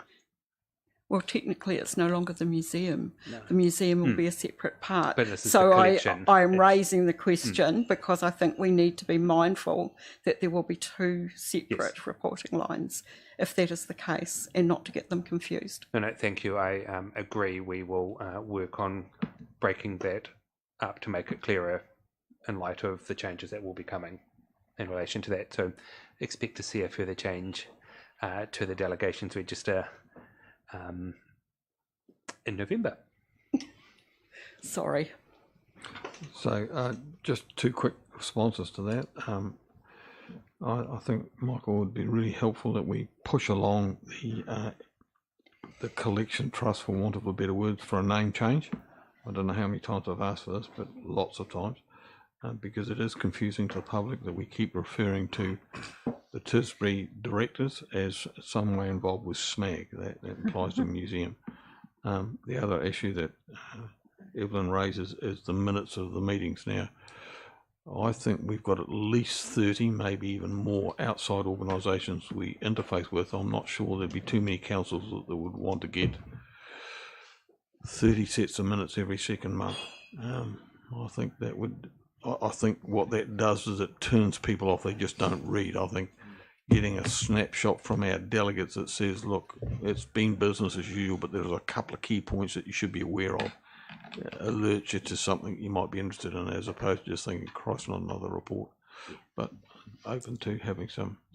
Would the resource centre be a possible place where incoming minutes could go? Yeah, the downside of that, I guess, is that you've got to go searching if you've got an interest, and I guess we want councillors to be informed, but we don't want them to be informed on everything. Hence, we've got people spread across different organisations. Grant. Yeah, I support that. I think, you know, if you get a bit of a heads up or an overarching sort of, these are 2 or 3 things discussed, and then the minutes are always there for discovery if people want to dig into it deeply, but you don't want 30 sets of minutes coming through every month. Oh, look, it's a different subject. It can come later. It's just regarding an issue with the delegations register. Sure. Okay, if you go to chapter part A1, and it's got what page you on? I don't know. It's page 1 of 31. Just go to delegations register, appendix 2. It says it's got the delegations for various elected members, mana whenua representatives, CE, council officers. Under the mana whenua representatives, it states with full voting rights and advisory role on council. And I thought you said there's no voting rights on council. There is no voting rights on council. But it says that there is. It's incorrectly worded. The full voting rights applies to the committees. No, it says on council. Sorry, so like if I might have read this wrong. What page on, Ring? It does go on to Rangi. 208. 208. Page 208 of board books. You can put in a comma if you really Yes, I was going to say there's a comma missing properly. Because what it says is the committees and an advisory role. After the word rights, you could put in a comma. It would have the effect. I think that you can't put a semicolon. What? A semicolon. It's not a you can't put a comma after an and. No. Put a semicolon before an and. Comma would be before the end. I think it just needs correcting. No, I take your point. That's fair. It doesn't read right. Yep. In actual fact, technically, we're not appointed by council either. We're appointed by our runaka. It's open to misinterpretation. Yep. And correct. Thank you for that. by council. And Michael, I have a similar thing on the same page, which is mana whenua reps. It does say the other committees. So and that's normally the case, but we've now created a chief executive's performance committee as well, and so that's not a bit more specificity. Yep. So just to make sure that's not including the expectations of other committees. Any other discussions on that document? Oh, Michael, sorry. Yeah, through yourself, Mayor, I'd just like to suggest a recommendation again, number 6, which is to approve the chief executive to make minor amendments to reflect the current organisation structure. My references is we've currently got our old structure referenced in there in the documents, and we've also got a reference to her as the CEO as well in a couple of places. Yeah. Okay. I'm happy to move that. We'll vote on that. I'm okay. Do you want that showing up on the resolutions, or are you happy based on what Michael has just read out? Yep, that's fine. Thank you. Okay, any further discussion? All right, we've got a suite of 5 plus an additional 6th one being recommended to council. Somebody like to move those? Oh, sorry, Grant. Alex is seconded. All those in favour? Aye. Carried. Thank you. The next one is more of an administration one, Michael, just the proposed dates. Move the 3 recommendations. Seconded. Yep. Don't have much I need to add to that. Yep. So just a couple of things from my end. It would be helpful if we could have some coloured copies of those available. be quite handy to cut down and. Hard copy? Yep. Yes, certainly we That'd can be do that. helpful. I think others would probably want that too. The other issue I just wanted to canvass to make sure it's still relevant was the issue of not having meetings during school holidays. So what that, yeah, I see you, Alex. That was me. Oh, sorry, yeah. Oh, I just saw it outside there. Jeez, I'm feeling good about myself now. Which I guess was the issue of whether that's still relevant to not have them during school holidays, because it does double up meetings in some cases. We found that just recently where we end up with 2 committee meetings on the same day. So. I think there's quite a benefit there to staff with that, isn't there? With a lot of staff and well. exec having children, it's it's a sort of a tip to the hat that they have other commitments outside of council. Well, we've employed ELT with children. In some cases, we're increasing the population. Surely one executive at a time. Yes. The doubling up a couple of times a year Yep. is the minor measure. Okay, just wanted to check that. that was my point, Clark. I think from the way that staff felt it valued their interaction with their children, it was totally worth a little bit of confusion. Sure, that's okay. So we've got 3 recommendations here then. Oh, sorry, Trish. I've moved them. Move them. Yeah, and Darren. All those in favour? Carried. Before we actually. Oh, sorry. Can I just point out that number 3 asks us to indicate starting at either 2 or 3 p.m. Are we not intending to indicate which? So I would just note before you make a decision on that, there is only one occasion of a committee double up. The way the weeks fall next year, those double ups, the only other double ups are the risk and assurance and finance and projects, and that's separated by an 8:30 start and a 3 o'clock start. So it's not the issue that it was this time around. January's the only one. It's 2 of them, yeah. Darren's and my committee. Wasn't there for you, Chair? I thought there was also a question raised about whether we might consider moving as a normal thing the meetings back to 2 p.m. No, too early. I think that's what that. No, that was. This one is just that is an option as well. Yeah, I'm not really proposing it, but that's what I read was that you were asking the question. Oh, it's a question that we want that is worth being asked when we're setting these start times. There has been movement to 3 o'clock. When I first started at council, we met at 4. We've moved to 3. Used to be 4:45. Used to be 7. Yes. So are we voting on whether they start at 2 No. or 3 or either 2 or 3? My recommendation when I moved it, I'm damn sure I said it was 3 o'clock. 3 o'clock. 3. There's always flexibility. 2 You o'clock. can move Come earlier forward if to you'd 2 like o'clock, to, can't you? Differences. Yeah. 2:30. 3 o'clock is the standard starting time. Thank you. Yep. Ruled out the 3 o'clock. 2 No o'clock. problem. Yeah. Okay, on to tab 16, which is Local Government New Zealand Young Elected Members HUI 2023 attendance. Michael. Change of dates, I'm happy to move. Yeah, it's simply a change of dates, as Councillor Ludlow has just said. Just bringing the report back through for confirmation. Yep. Okay. I'm happy to second. Second, any discussion about that? Yeah, Grant. Yeah, just You're too old to be young. Oh no, unfortunately, age discrimination. Yep. Just point 4. It's always good to when people go to those, conferences to get sort of a briefing or something back, just some key insights and oversights. And I think 4 probably captures that. Is that sort of what the intent is there about your report back around, the insights and effect, to help us be more effective as a council? There is no recommendation for. No, point 4. Oh, point 4. Councillors must demonstrate. Sorry. Where's that? Yeah, that would be helpful, Alex, going forward. It's 2:45. So the event supports elected member contributing effectively and appropriately in their governance role.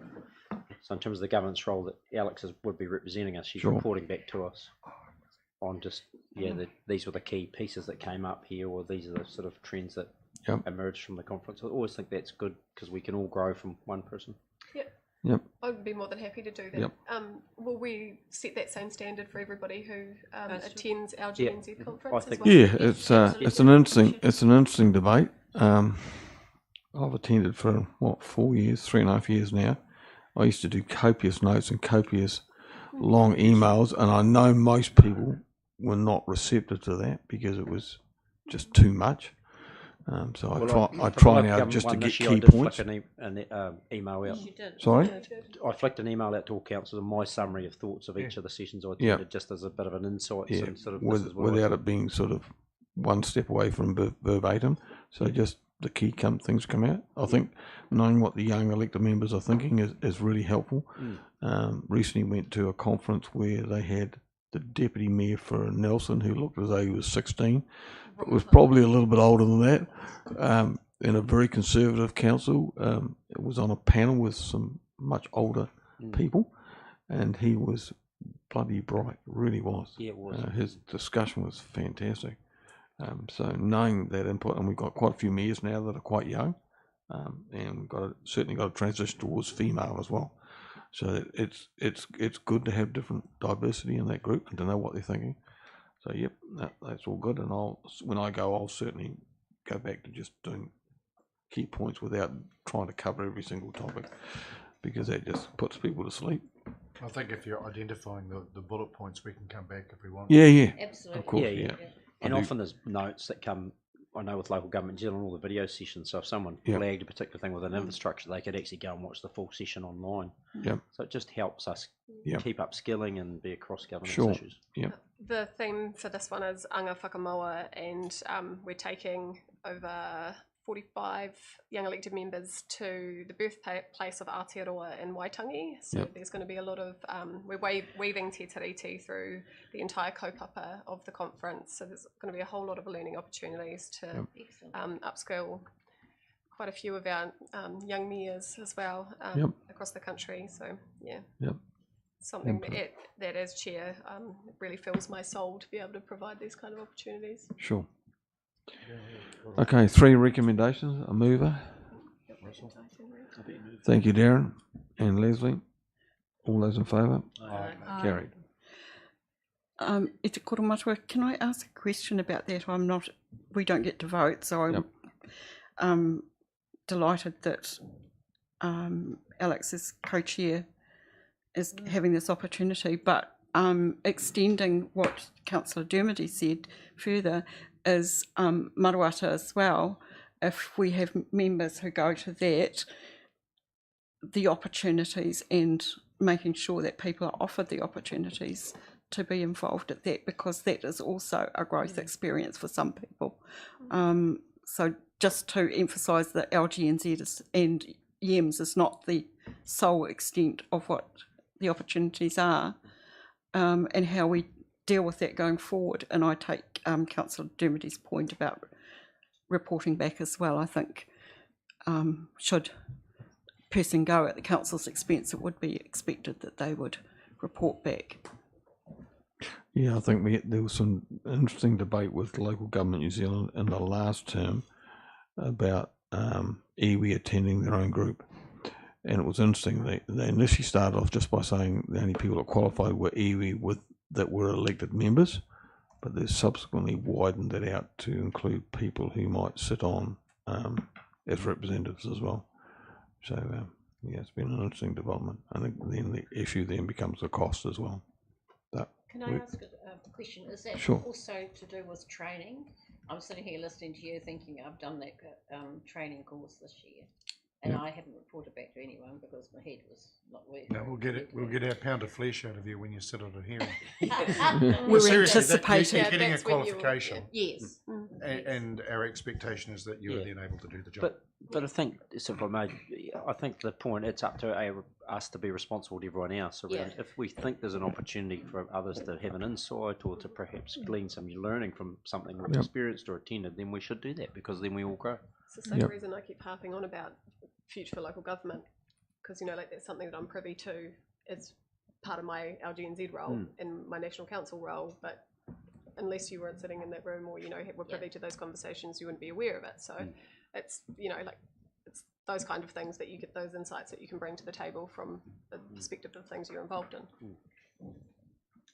Okay, thank you. So we've got a major late item, which is the adoption of the annual plan. And while she gets to the head of the table and takes us through this massive exercise. I'm just going to jump in and do the minor late item that I signalled early on, which was the issue of the naming of the Tisbury collection facility, for want of better words, and just signal, I guess, with our iwi reps and with our management as well, that we are getting very close to the opening. I know there's work being done, but I don't want to face a situation that we had last time with the museum. We've got to get ahead of this, and we've got to get some media ahead of this as well. And hopefully, by the time we get to the opening or very close to it, we'll be in a position to invite a Minister for Heritage and Culture or somebody appropriate to come down and do the opening as well. So just being mindful that we've only got 6 weeks left for the issue of the name, and just to be mindful that while some may say that, well, we can just call it the Tisbury Collection Centre, we did make a commitment at the time of the paper that I put up when we had iwi come forward last time around the museum, which was testing, I guess, at one stage. We did make a decision at that meeting that we would go to bilingual names. So while it might be seen as an insignificant building or an insignificant part of the museum, we have made that commitment to bilingual namage. So from my perspective, it's not an option that we can just say we'll just have an English name or we'll just have an iwi name. It's got to be both.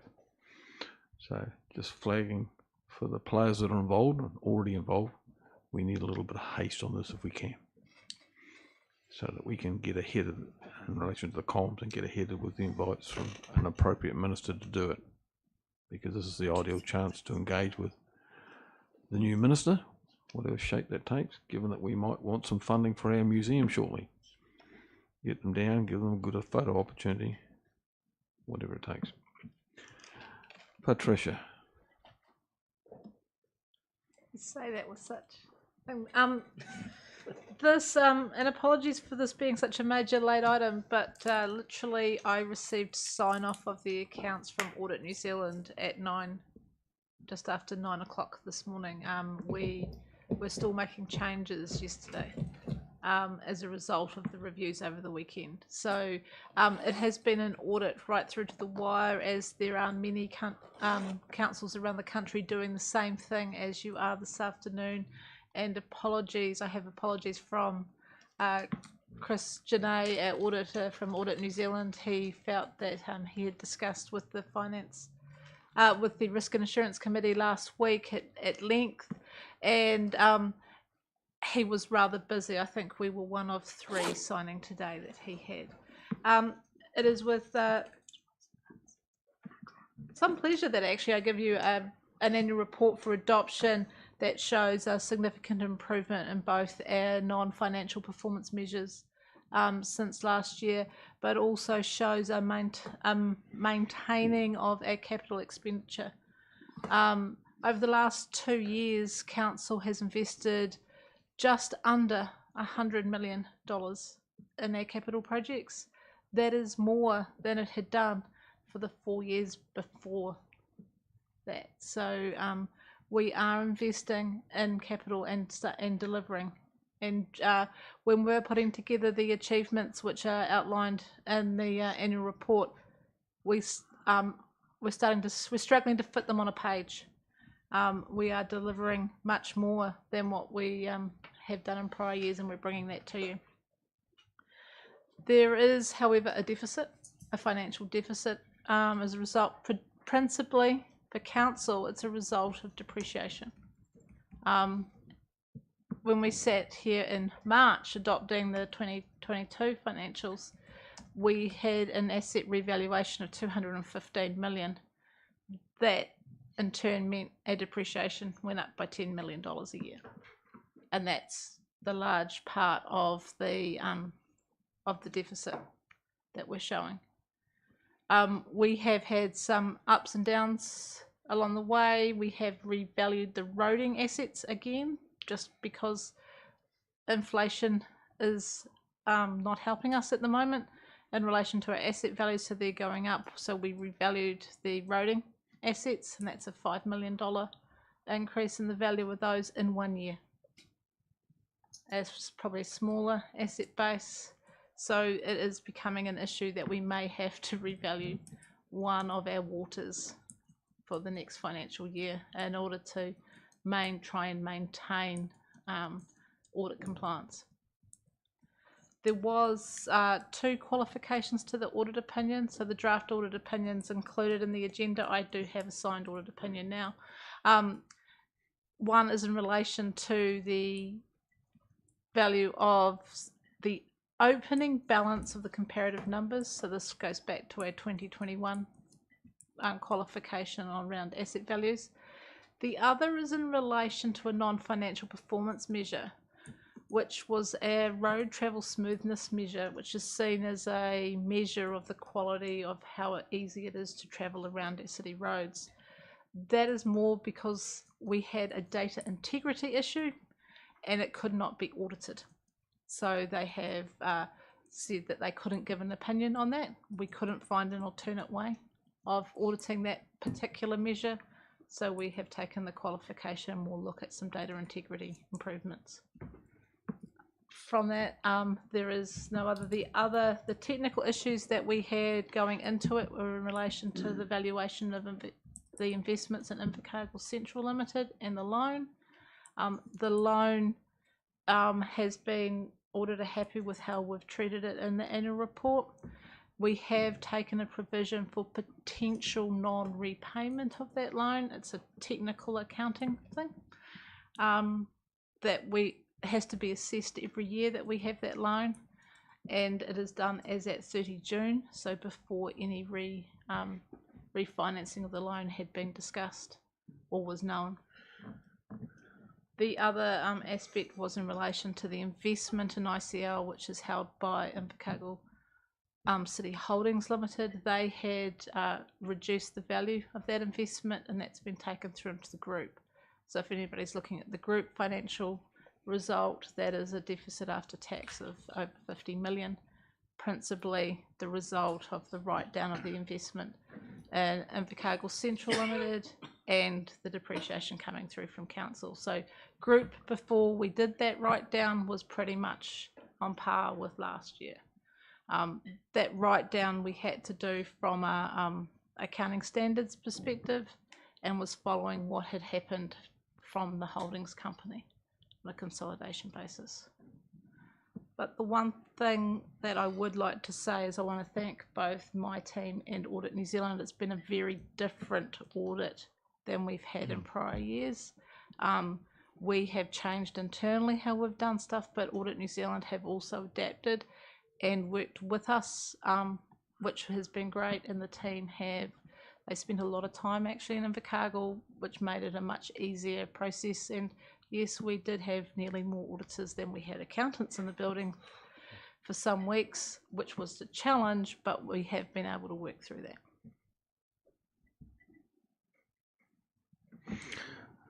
Thanks for that.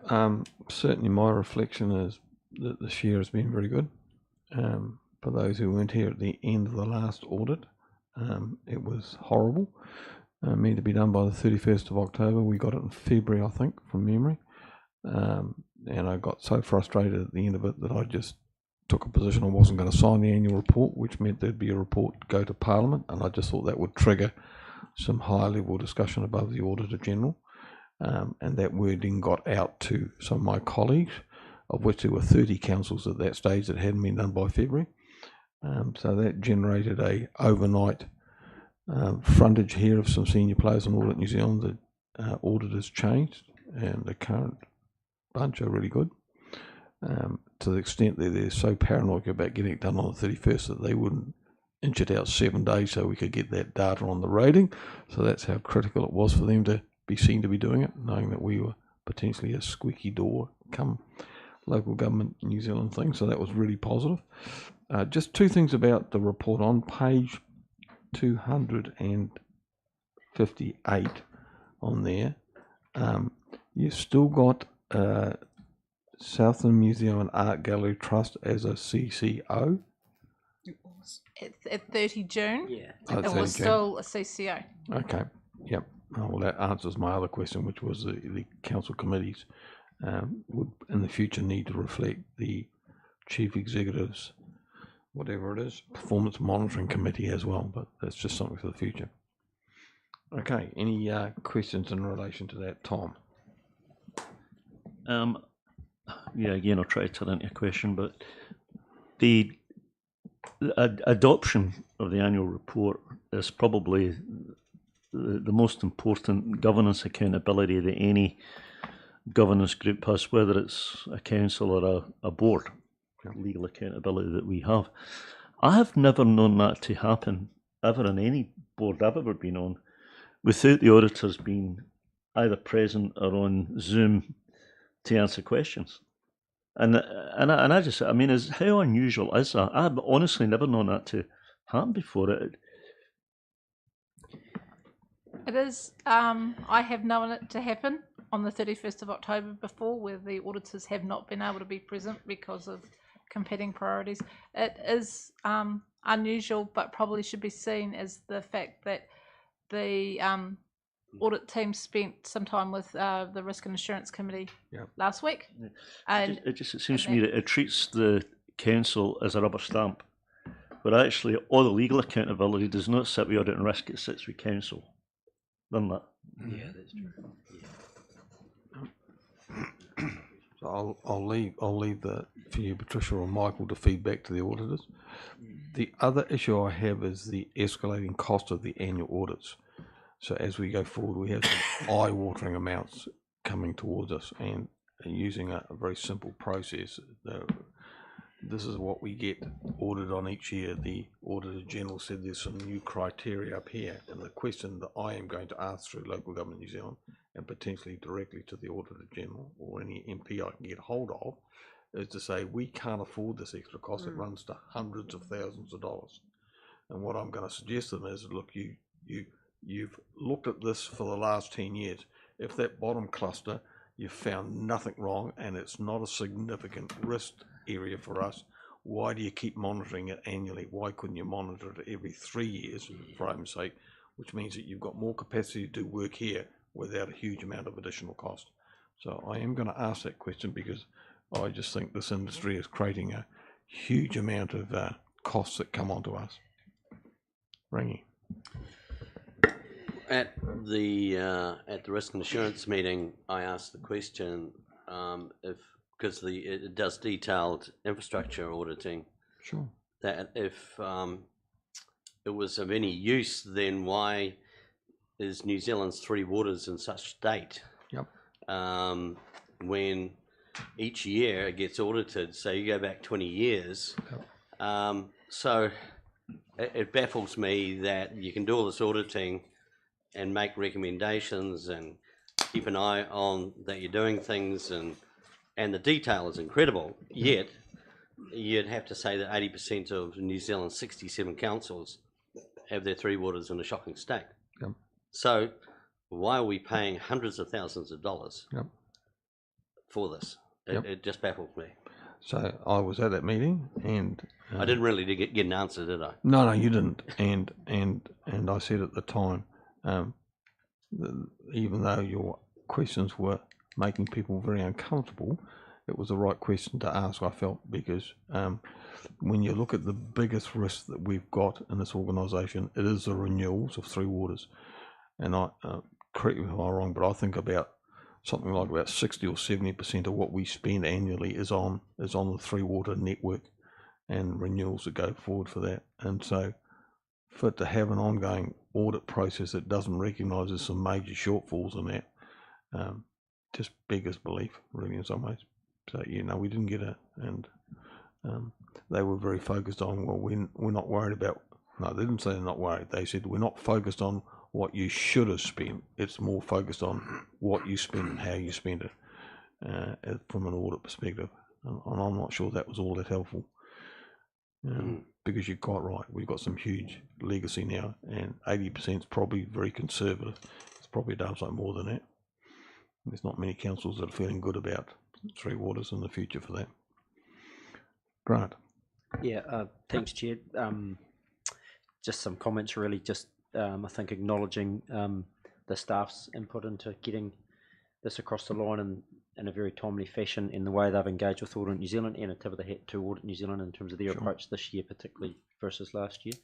And to Bruce as chair, I think Bruce has done a lot of work behind the scenes, as probably has Michael and Patricia, to sort of keep the wheels of motion moving along and oiled so that we can get to this point. So I think we need to acknowledge that. To Councillor Pottinger's point, I think, you know, and it's probably what Tom's talked to also, you know, this document's for us. This gives us an opportunity for someone independent coming into our organisation and looking at how our performance is and where we need to focus. And I think, you know, maybe some other councils around the country haven't probably taken enough time to look at an audit process and see what the mirror's showing them back in. So I think, you know, we are remiss unless we take some really good stuff out of this audit as governors. Thank you, Leslie. Thank you, Mr. Mayor. As the person who chaired the Audit and Risk, I just want to say it was actually a strangely pleasant experience to chair that particular Audit and Risk meeting. You're a bit of a sad unit if you enjoyed chairing the risk and assurance with auditors. Other people have said that to me over the years about the fact that I enjoy being on audit and risk committees, but I actually think that they are highly important in the scheme of what we are here for as governors.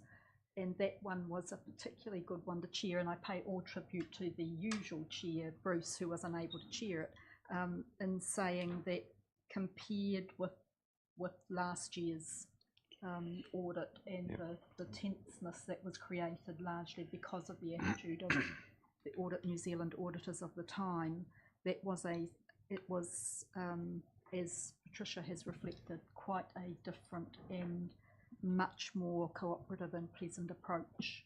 And the fact that we had a good result and I would say a clean audit, because the two qualifications, let's face it, are one of them is historic and we are saying goodbye to it, and the other is a very minor matter of road smoothness. The fact that we did actually arrive at the position we have arrived at was a very good thing. And to Councillor Pottinger's question, I think the answer really is that the question needs to be asked elsewhere than the attempt to ask it from the auditors. Yeah, I will be asking that. And again, as a reflection, you'll have all seen the media recently in the last week of one of our significant partners in the community having an assistant manager that did a significant amount of fraud. And while you sometimes worry about what you keep checking, there's a huge amount of reputational damage when that happens. It throws doubt on your ability to deliver other things. You know, if you've missed 88,000, have you missed a whole lot more? So it's good to get a really good, clean audit report that covers off all those things. Any other comments on the audit report? No? I've got a whole suite of recommendations here, 7 in all. Somebody like to move? Leslie? Happy to move those. And Grant, thank you. Any discussion about those range of recommendations? Being none, all those in favour? Aye. Carried. Well done. If somebody would like to now move that we go into public excluded, Trish and Peter, thank you.